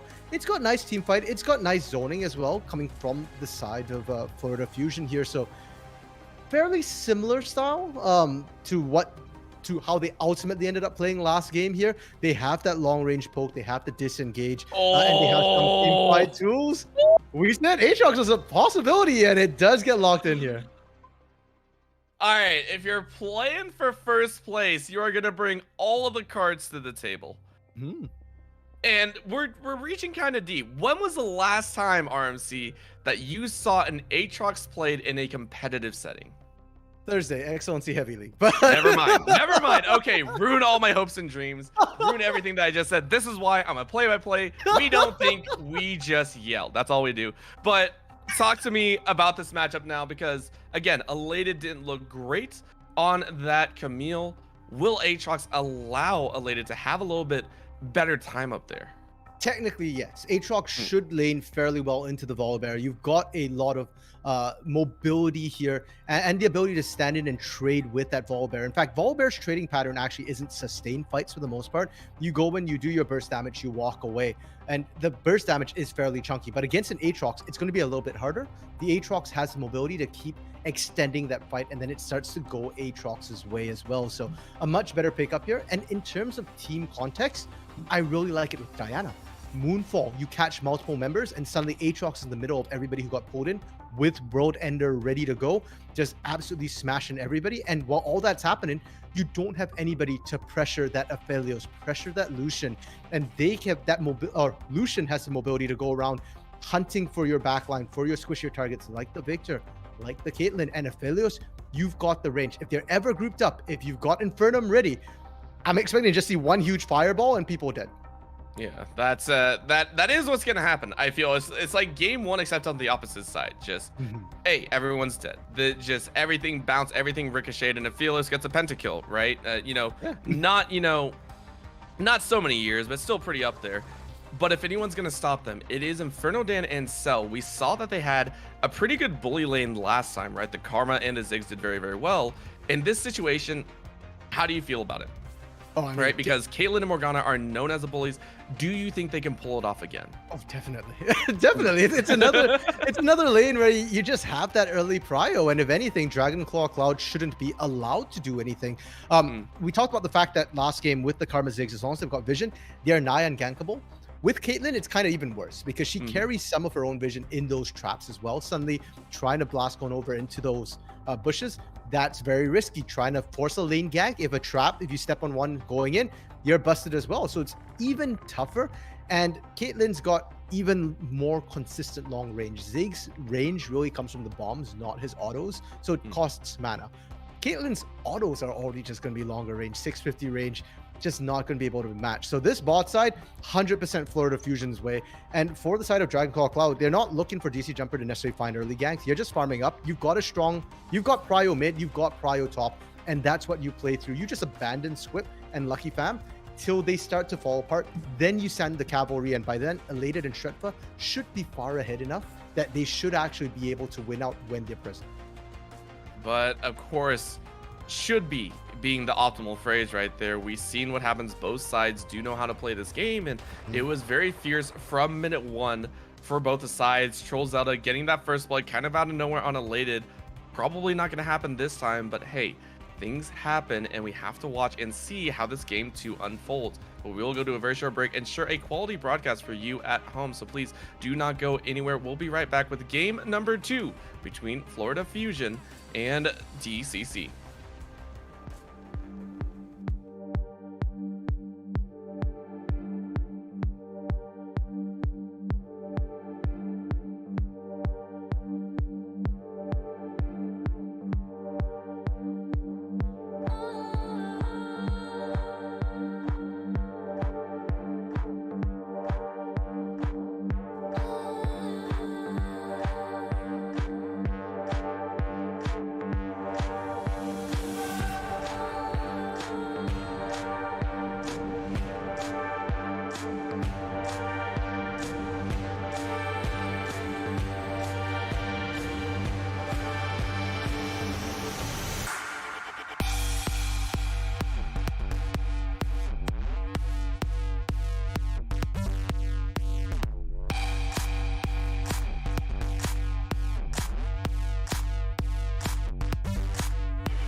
So hold our heads up high and beat the drum to what we love.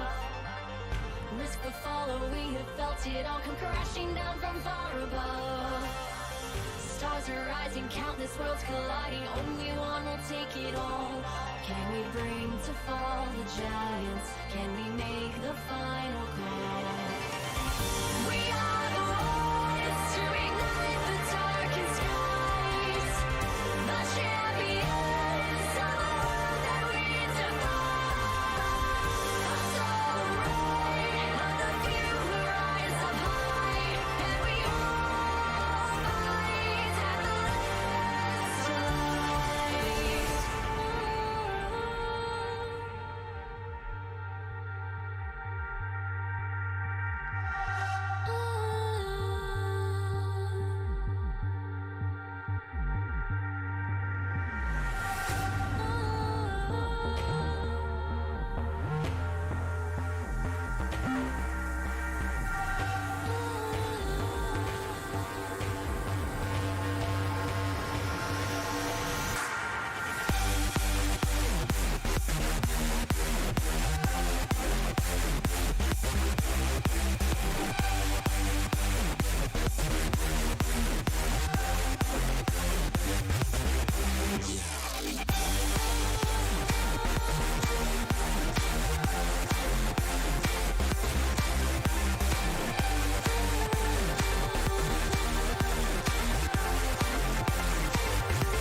And we are back ready to go for game number 2. Florida Fusion 1 game away from sealing off any chances of Dragonclaw Cloud to get second place, or will Dragonclaw Cloud come back and force a game 3? Only time will tell.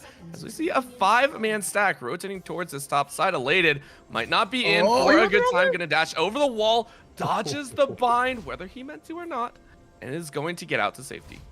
But Elated had to start E, the Umbro dash here. That's not what you want to normally start. Normally you want to start the Q, but he had to do it because he kind of messed up a little bit. He went towards the closer corridor, the tighter corridor. And you know what? As long as you survive level 1, I guess it's fine. It's okay. It's just a little bit rough. And we saw this ward come out in game 1 as well from Florida Fusion. They like to get that early vision down. And hey, if Jumper doesn't start topside, there's a pretty good chance they'll contest for that level 2 or level 3 at his red buff instead. Yeah, it actually looks like they will both be starting on their red buff. You can see a ward going down, so either this turns into vertical jungling or the junglers will just opt to stay on their own sides. Of course, that's not really what we do want to see, as we do see Troll Zelda being a troll of sorts. You can see the things going down. I think that was Elated throwing down the question mark, being like, bro, really? I mean, why not? You know that Elated's not going to be able to fight you, right? If you find Elated in the jungle, what's he going to do? Dash away, big whoop. Jumper actually getting a little bit low down there. And I actually did want to see vertical jungling come out when you got that Morgana Caitlyn bot lane. You have so much prio, you can just punish the Diana right away. But with all the wards that they put down bot side early from Dragonclaw Cloud, if there was vertical jungling, Jumper would have known. So we just have seen him rotate straight up to get it instead. We're seeing, again, red buff, one camp, right over to the other side. Reaper is trying to get a bit of a speedy clear here. And the last time we saw this, we saw some topside plays. Actually, remember last time he went buff straight over to the other buff. This time he actually cleared his chickens, which I think is pretty standard and is going for a little bit faster clear. So you can see so far he is up a single camp. We'll see if he decides to clear the Gromp. Yeah, he's going to do the pull. So Reaper should actually be in a much better spot than he was in game number 1. Oh, definitely. He's also not on Kindred this time. Hook landing in the bot lane.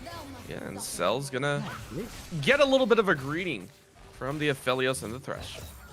I mean, you're fine. As long as you don't get hit by another hook, your Tormented Soil will be able to heal up. Or sorry, Tormented Shadow, as they've changed the name now. I do want to keep an eye topside because Trollzalda did just manage to crash the wave. So technically, this is the ideal position to reset and then allow Reaper to get in there. Look for the gank. Where are they going?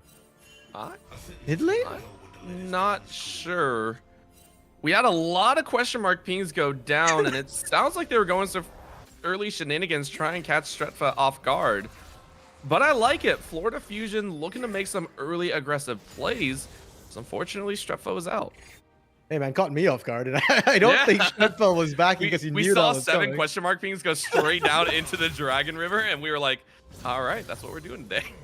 Yeah, because I mean, what else? Ooh, look at this pathing from Reaper here. He's trying to look to see if the Krugs are still up, and that has actually unwittingly gotten him past the Tri-Push ward here.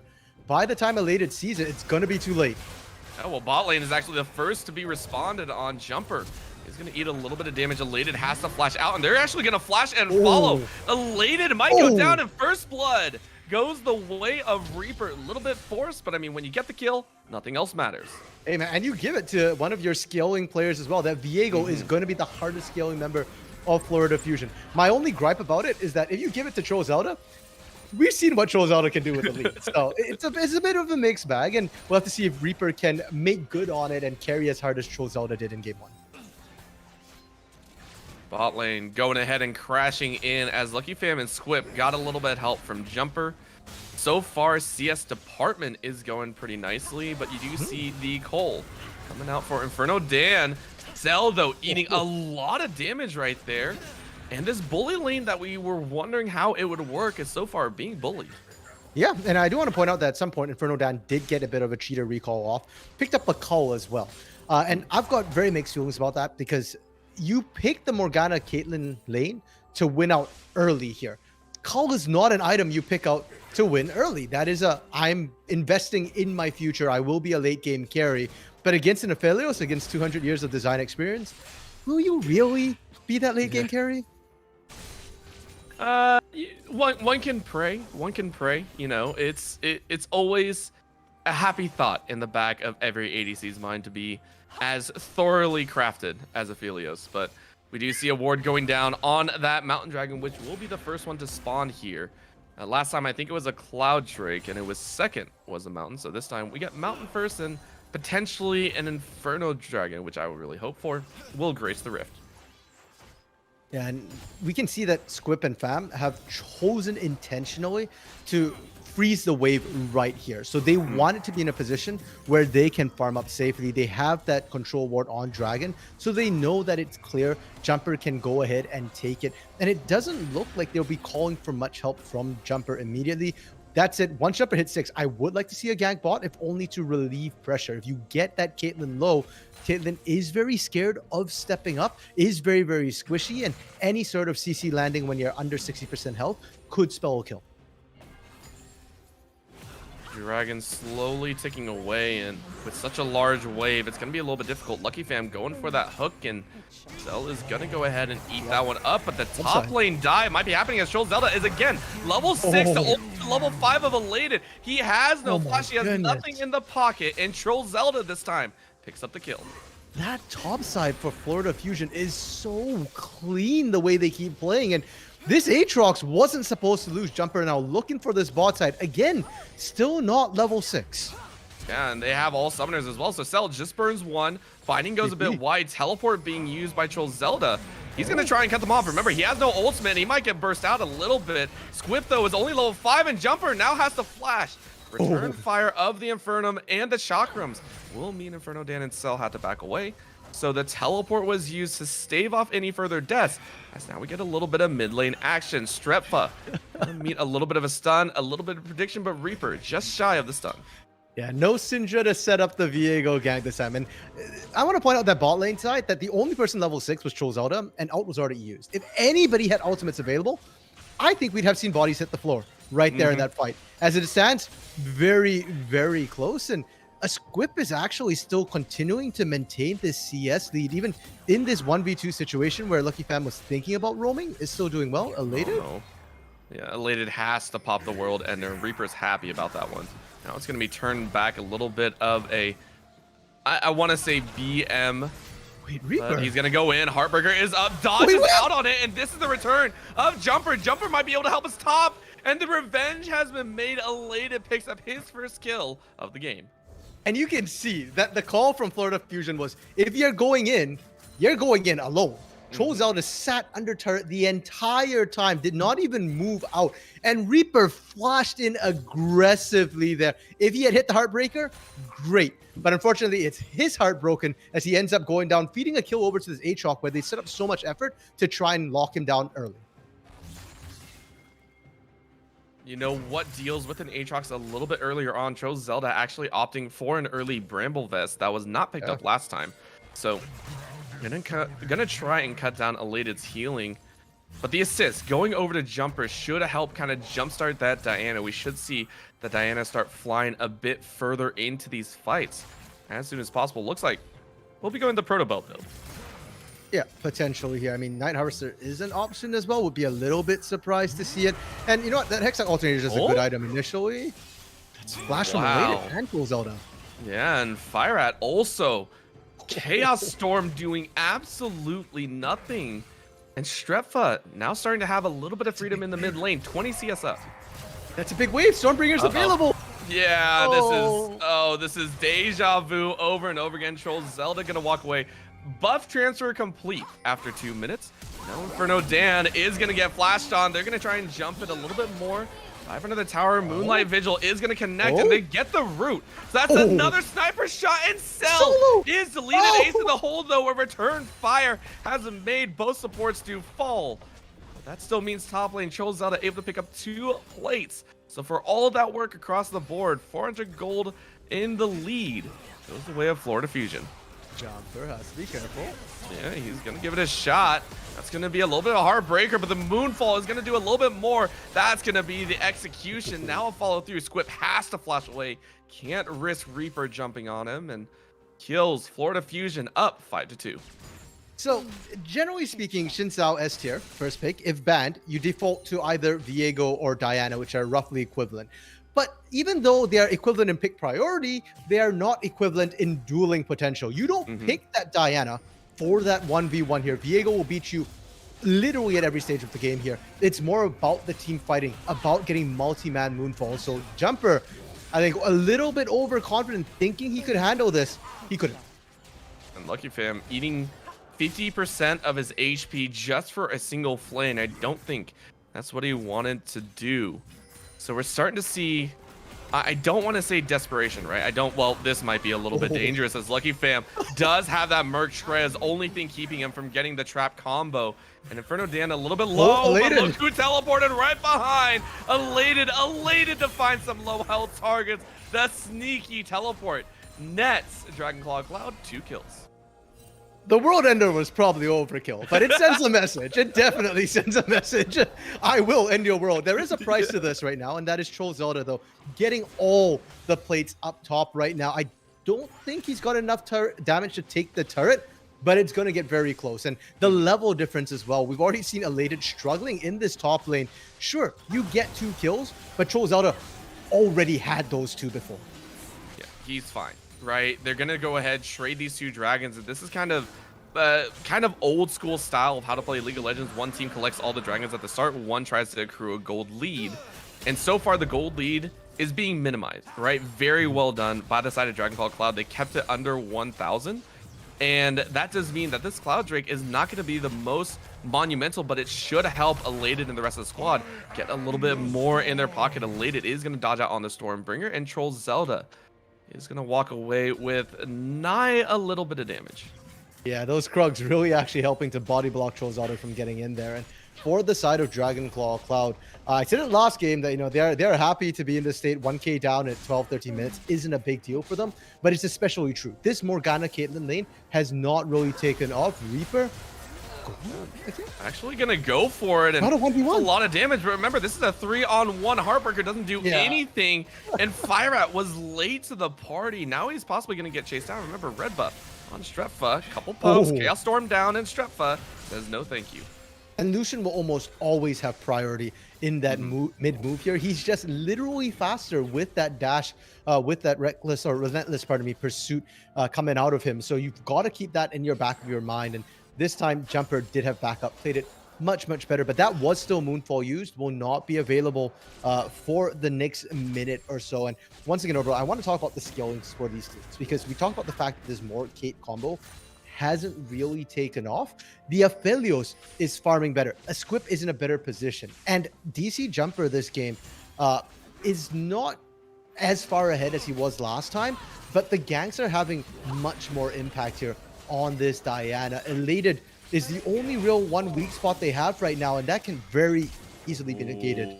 Strepfa going very hard here. Fireout went from 100% to about 15% right there. Cell and Inferno Dan might be doing the same if they don't play this carefully. Jumper returning to the bot side, trying to get first tower here. First brick would be huge for them to continue their momentum building. It looks like they do have it. I don't think they have enough minions on this wave, but if DC Jumper sticks around next wave, they will be able to get it. Reaper is still top side right now, and Dragonclaw Cloud don't know where Reaper is, but at the same time, as long as they don't get caught by surprise, they still win this 3v3. Yeah, they're fine with this so far, and Troll Zelda might be looking for a teleport play. No, that's a flash hook, and that leaves the ADC alone. Cell might have gotten his ADC killed, and now his life will end as well. Double kill Reaper, don't do for it. Squip, and Reaper can't make anything of it. If Reaper tried to go in there, even if you get the reset on Thresh, it probably wouldn't have been enough. And I want to point out that Cell did not intentionally int his AD carry. His black shield was down, so he could not body block that. If he gets hooked, he gets killed, and I think he didn't double check the positioning of the AD carry. They end up losing both, and now Fireat in a bit of trouble between turrets. Oh, and that's a good route and slow. Strepfa is going to get out, but now a little bit of jump over. Strepfa flashes it, and the hook from Lucky Bam. He might be able to pick it up again. That's a squishy soul to steal. He might survive, though the root was there. Return fire from Inferno Dan with the Gale Force is going to bring it back. Inferno Dan getting a little bit of revenge. He'll heal as well. Ace in the hole. Triple kill for the Caitlyn in what can only be called a revenge. Okay, Overall, time for an admission. In the during the intermission, I had said actually to the production team that I think Dragonclaw Cloud, you know, if they pass 20 minutes, they got this easy. And our producer Ibram is from Florida, and he told me, no, they don't got this. Florida gets better the longer things go. They stew in it, they get stronger. And you know what? I gotta say he's right, because we are past that early game point right now for Florida Fusion. They shouldn't be performing this well, but they did manage to turn that fight, and part of it was that Chaos Storm from Fireat. He was dead, the Storm was still there, and it ticked onto Stretfa. It allowed those resets, the critical reset for Reaper here. Yeah, and now trying to get a little bit of fun in himself. Is going to dip, dodge, and dive. Inferno Dan actually dances it very well, and it's now the root coming in. So it shows Zelda looking for a little bit in, and Stormbringer straight on top. Can they find any? The flash out means they do survive, and he is going to be pulled under tower. But Dragonclaw Cloud are able to stave off death, and that is going to be fairly healthy members. Elated does have teleport up soon to come back for this dragon. Okay, I think I'm a little bit too excited. This isn't Fat Man status Volibear yet. He's not 12 and 6. He doesn't quite hit like a nuke. Maybe like a semi, a small semi. He's hitting like a small semi. Dragon is coming up in 9 seconds, and it's Cloud Drake. I don't think the teams really need to fight it too hard right now, but it looks like the teams are full committing for this. And I think it's a bit of a stat check to see how well do we line up. Oh, they almost get jumper. He goes very low, but remember, no ultimates on the two top tanks. Heartbreaker in. I'm not sure if he was trying to execute, just trying to get close. Chaos Storm is coming up and available as a gravity well. The skill number 1. Oh, they got the root. Oh, that's so painful. Does go down. The follow through is there as Reaper is reaping the souls. Oh, is gonna do nothing. Triple kill for Reaper. Fusion kicking off as Troll pulls a troll move, and that is a 4-0 at the Dragon. Our producer just whispered out here, welcome to Florida. And indeed, it is a dank welcome coming out of them there.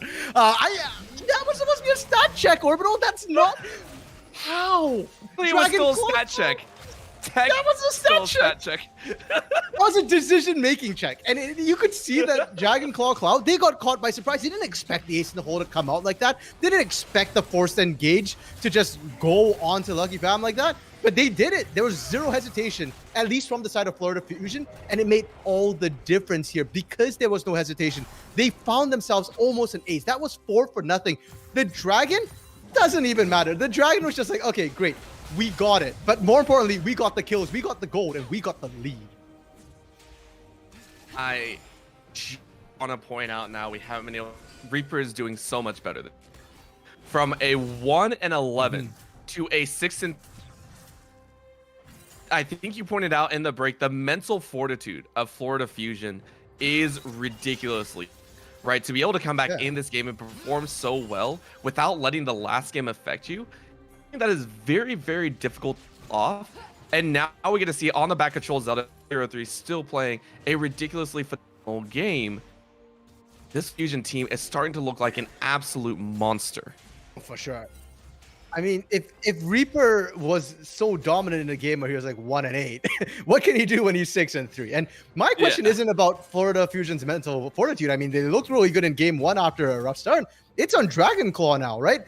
What do you do when you lost game 1? And this is the first loss they've had all season. This ain't a scrim right now. We might have an answer, Fire Rat? I think he might be actually going to jump and immediately get pulled. So, an unfortunate series of events right there does mean he falls. Thankfully, it's only one. The chase is on Reaper. Might be able to find something. Breaker straight into range. Get a little bit of damage, but the flash out. This jumper is alive. Yeah, Fire Rat. Little bit series of unfortunate events. Yeah, it will cost them the mid lane turret, unfortunately, as well, because all the attention was bought. Inferno Dan is starting to fall off right now, sitting on 2 items, but a Storm Razor Gale Force build doesn't hit quite as hard. It does allow you to tag 1%, chase them down, but trying to wave clear against an Aphelios Thresh really doesn't work out. And so the game is still in a fairly balanced state. 2,000 gold lead for Florida Fusion right now. And last game, they spent a lot of time just scaling up to the point where the Ziggs, the ball bear, could absolutely nuke somebody. You don't have the Ziggs this time. And I'm hoping that we don't just see like another 10 minutes of scaling till Troll Zelda can just nuke everybody and Fire Rat can follow up. They do have strength now, and I want to see them push it a little bit. Baron did just spawn 20 seconds ago. It is available, and we have some question mark. What can they do? Can they go for 13 to 10, 20 minutes in? Go ever so slightly in their favor. Now, I do want to point out Reaper did opt for the Wits and last did go for the Bork, right? So 2 item builds here. Let's see if that makes a difference. Yeah, and what they can do. And for Dragon Claw as well. I mean, we talk about the fact that for the Fusion, they're comfortable and happy to scale up. That seems to be their comfort here. But Dragon Claw have Aphelios, and we are at that 2-item power spike. It's not the traditional 2-item power spike. We're seeing Lord Dominic's here, and that tells me they're paying great respect to Troll Zelda. This is a we need to kill the bear style build. It's not your usual, Hurricane or rapid fire cannon coming through. So the team fighting won't be as strong, and I think Dragon Claw are looking for the 3rd-item power spike with this Aphelios right now. And we've seen if they actually can get the engage, they look pretty good. The issue is they've not been able to find the engage. They've been engaged upon the last couple of times.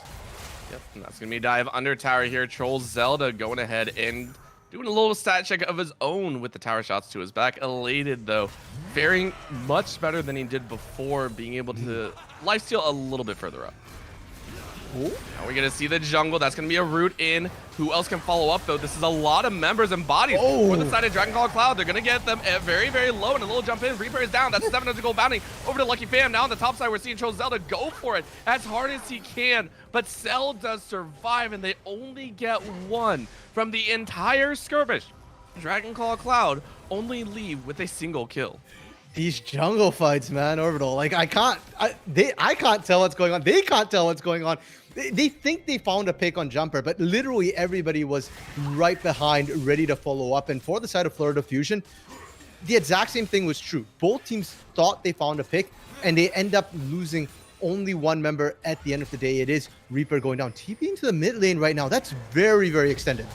Yeah, they're going to give it a shot, and they just jump him. Strepfa gets the lead, and now Elated is getting chunked down. The lightning comes down to end his life, but the turnaround, look at the dive, look at the moves, Dragon Claw Cloud. Oh, the legend! But look at Inferno Tam. Oh, man, the Caitlyn putting on the schmooze. Now they're going to keep going. Cell is the only one to help out as DC Jumper, Squip, and Lucky Fam are the last ones to tell the tale. Dragon is up. Can they do anything about it? Yes, they can. At least if you're Florida Fusion, you can here. Yes, it's a 2-for-2 trade, but it's a win for Florida Fusion. They have the inside track. Troll Zelda did that all without an ultimate, and they're going for the 50-50.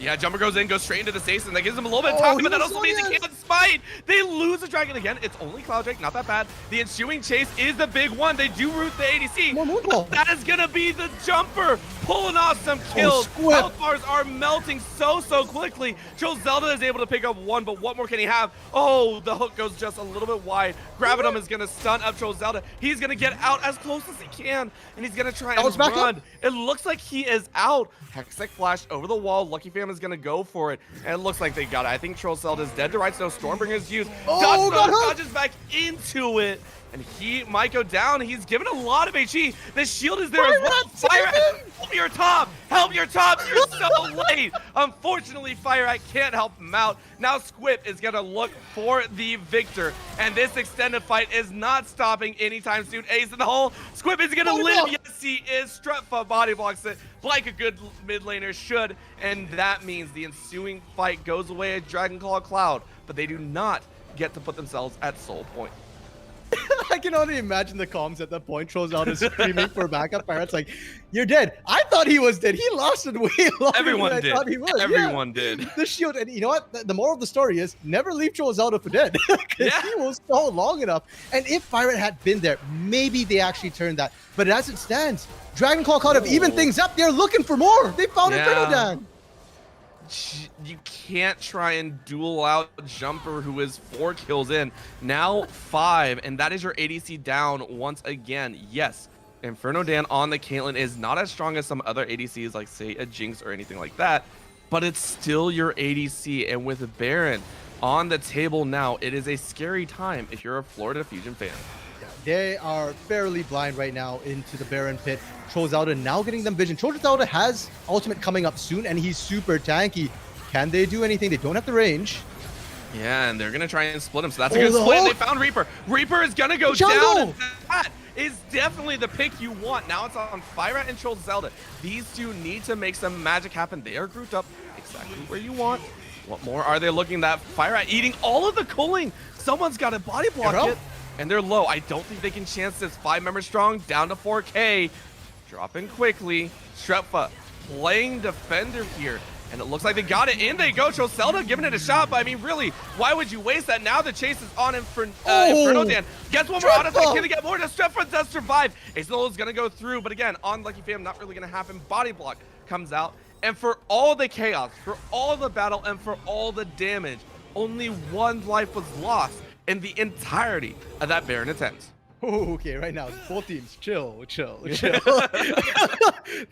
Things are getting real tense at the Baron there, and Dragon Claw Cloud, they don't want to throw it here. You just got the Baron, reset, go home, spend that gold. You have a lead for the first time in what feels like 15 minutes here in the game, and then you need to reset, and push methodically here. They've been finding, I think, 4 or 5 straight catches from the side of Dragonclaw, and that's how they got themselves back into the game. But Florida Fusion, they can do the exact same thing to you. If you guys are not prepared, if you get caught out of position, they have a lot of damage on their end. And for Florida Fusion, your step 1 right now is to reset a little bit. Don't give up too much. You can actually contest them. It's not like Dragonclaw have great push with their team composition. They still don't have an answer to Troll Zelda. So just make sure you shove out those waves. And if Dragonclaw try and match you and they don't group up in a 4-1, look for the ganks, look for the picks.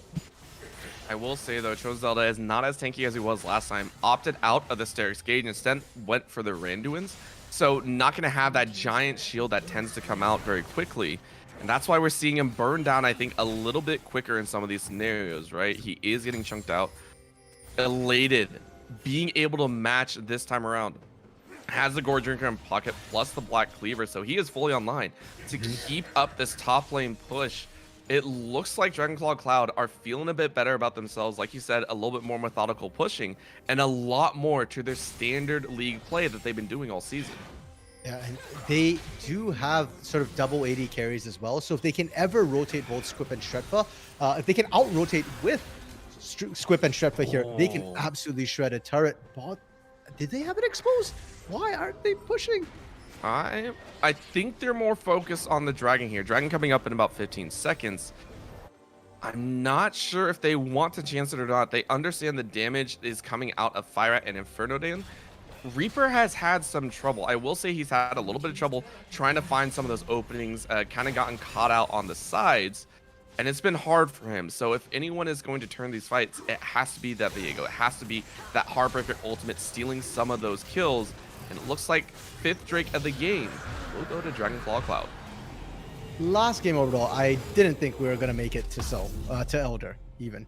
I think we might actually make it to Elder this game because this is unfortunately a Cloud Soul. It's not the most impactful. 12 ability haste on your ultimate is nice specifically for DC Jumper here, especially with that Moonfall as your initiate. But I don't think it's what's going to break this game open. So it's going to be either another Baron or an Elder. And in that last Baron take, they only got 2 turrets for the side of Dragonclaw. It gets harder the further in you're pushing. They took 1 inner turret and 1 outer turret. That is not ideal. For them to break an inhibitor and to break the Nexus, if we're going that way, they need at least another 2 more Barons to actually take it. So it's a little bit slow right now from the side of Dragonclaw, but it's the right play from them.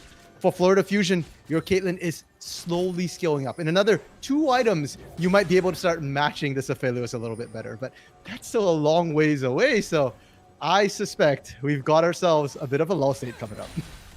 I like how you say, like, oh, it just needs 2 more items. That's like saying, yeah, we need another, like, 20 minutes for this Caitlyn to come. Yeah, we just need another best of 3, that's all. Just not just a best of 3 the entire time in 1 game, please. Like, that would be great here. Because you can see, right? 3.5 items in. Looking on the other side, actually, Squip is actually down in that. But I will say he has had higher ticket items built, right? These are all, I want to say, 2K items. I think Rapid Fire is sitting closer to 21 instead of like the 26, 3K that Infinity Edge is. So a little bit lower end build for Inferno Dan. So his build is definitely going to be hard hitting here in the latter stages. But the one that we now got to look at again, Firat, right? 2 items in against 3 for Stretfa, right? This Victor, it was kind of last picked, and it's having a difficult time kind of finding the angles in the team fights. 0-3-6, and it's not even the kill score that I'm looking at, it's KP. You're in 6 out of 16 fights, and Victor is not a split pusher. You're not an assassin, you're not a pig champion. You can burst down a target fast enough to look like a pig champ, but ultimately your goal is to be that team fight champion with those lasers, with that chaos storm here. So 6 out of 16 is not a good number, and I think that speaks more to the way Fusion Florida have been playing. They've not exactly been setting up for team fights. It's been more, can we find a pick? Can Troll Zelda tank everybody and everything into the fight? And will Dragonclaw find a pick? Because again, the last 5 deaths we've seen, which was roughly almost 5 minutes ago now, were all picks coming out from Dragonclaw right now. And you can see Dragonclaw, they're setting up the vision once again for this Baron. It's in 30 seconds here, and if they can find their picks with all this vision they've set up, they can secure Baron and they can look to push. I love the fact that Jumper went for the steal. I was wondering who smited it. Reaper got the smite, by the way, on Wolves, of all things. So that has been taken. But Jumper is feeling very confident as well now. 5, 4, and 8 has a 150 gold bounty on his head. He is very, very strong. And as you said, setting up for this Baron, it will be the next big key game point. And I think it's going to make or break this entire game here. Troll, Zelda, Reaper, everyone is up. And we know how Florida Fusion play. They love to play as... Okay. All right, Inferno Dan, we lied. You don't need all those items, but you know who needs help? Troll Zelda is not having a good time. Immediately tries to back out, but that's the ultimate use. Jumper is immediately going to go into stasis. That's not a good spot for him to be. He is dead. All right, Troll Zelda pulled it off. He pulled it off, and now Reaper is going to go straight to the back. He's going to try and get the heartbreak. No, he can't. Squip is going to stay alive. Now a teleport coming in. Reaper dives into the back line. Elite is very, very strong. Fire Rat can't finish it off. And now they're going to try and chase. Again, both junglers are down. They are all down, and everyone should be leaving because if you don't have your jungler, why go for Baron? Nah, Florida Fusion say, screw that. We're not looking at Baron. We're looking for the kills. Binding lands, and Lucky Fam is dead. Lightning strikes on Elated. He has no kills. And a Gale Force forward. Strepa listen one. No, the Lightning. The Lightning takes the kills. Florida Fusion running to their final form here in the Fusion. All 4 collecting to win that fight. They take it 4-1 while Squip pushes mid lane.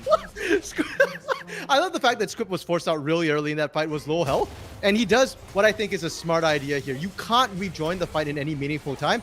He pushes mid instead. He gets an extra turret, and he makes it such that when Florida Fusion inevitably get this Baron here, they'll have to re-push all the way from base. And you know what, Florida Fusion, Florida people just don't give up. They just keep coming back. They were on the back, but they had no vision. Troll Zelda literally turned the corner, ran into 3, and was like, uh-oh, I should be dead. Got out, TP'd back in. They blew everything to kill him the first time, couldn't find it. No Reaper? way. Okay.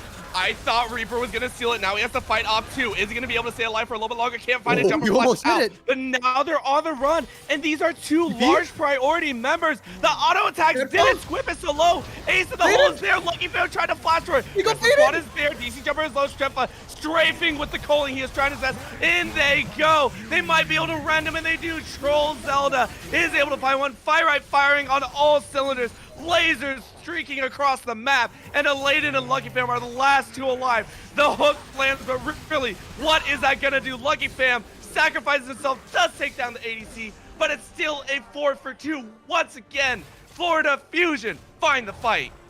They take the Baron. They come back down to the bot lane. They take Dragon Claw's lives. They're gonna be pushing into the base here, and they still have Baron buff 15 seconds before Squip of all people is up. They might be able to push the inhib, but it looks like they're going to back out. Orbital, are we sure that Florida's animal is the gator? Because I'm Canadian. Bears are supposed to be Canadian. This bear looks scarier than anything I've seen up north. It is... I feel he's even weaker this time around because he doesn't have 16 kills in his pocket, right? He is not crazy huge, but he's still massive somehow. He has 4.5 items. He finally got that Serix gauge.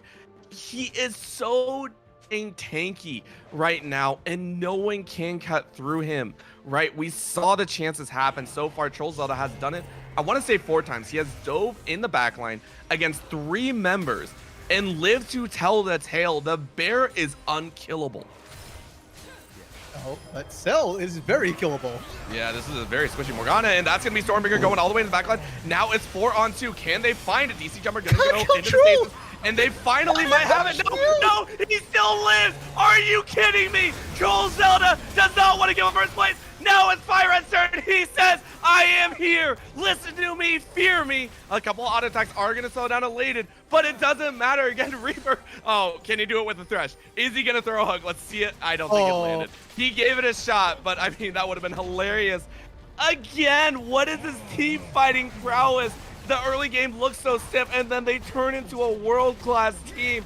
Florida Fusion on the verge of O2ing the un-O2able. I can't believe this. This is incredible. Look at the shields he's popping out. With Sterix Gate, his shield is bigger than Squip's life bar. Squip is dead. Everyone's dead. That's the ace. Are you kidding me? The undefeatable Dragon Claw Cloud go down 0-2 to Florida Fusion. You know what, Orbital?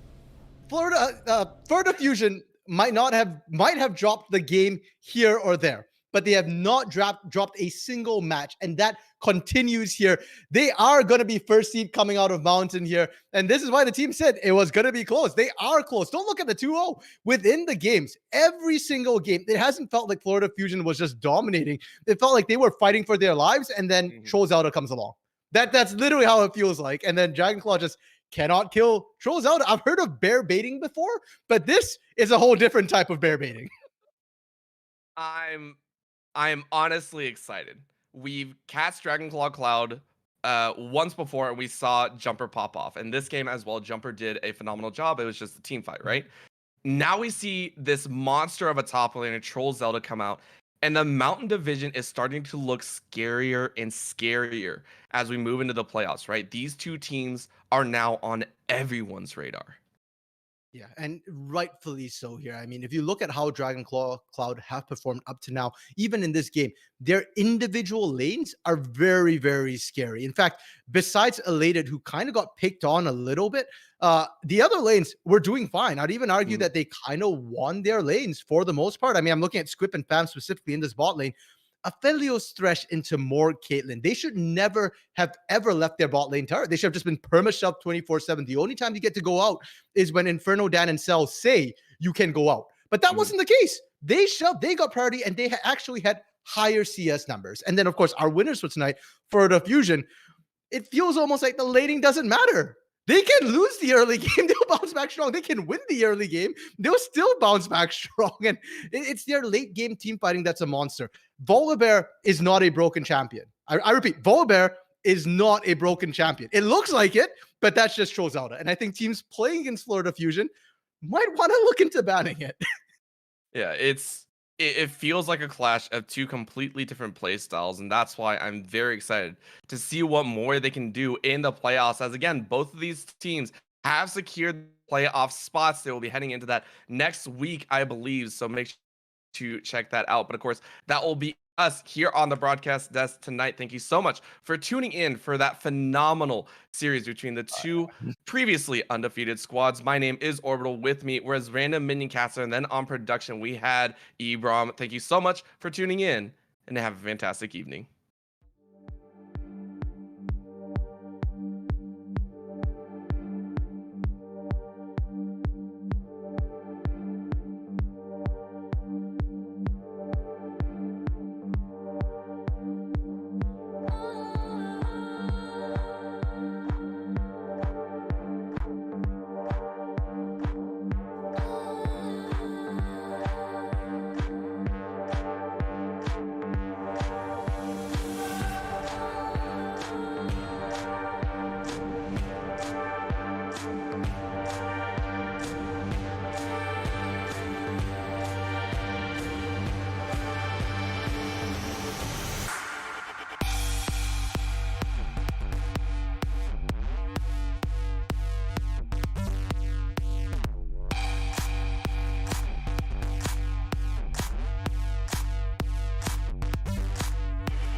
So hold our heads up high and beat the drum to what we love. Risk the follow, we have felt it all come crashing down from far above. Stars are rising, countless worlds colliding, only one will take it all. Can we bring to fall the giants? Can we make the final call?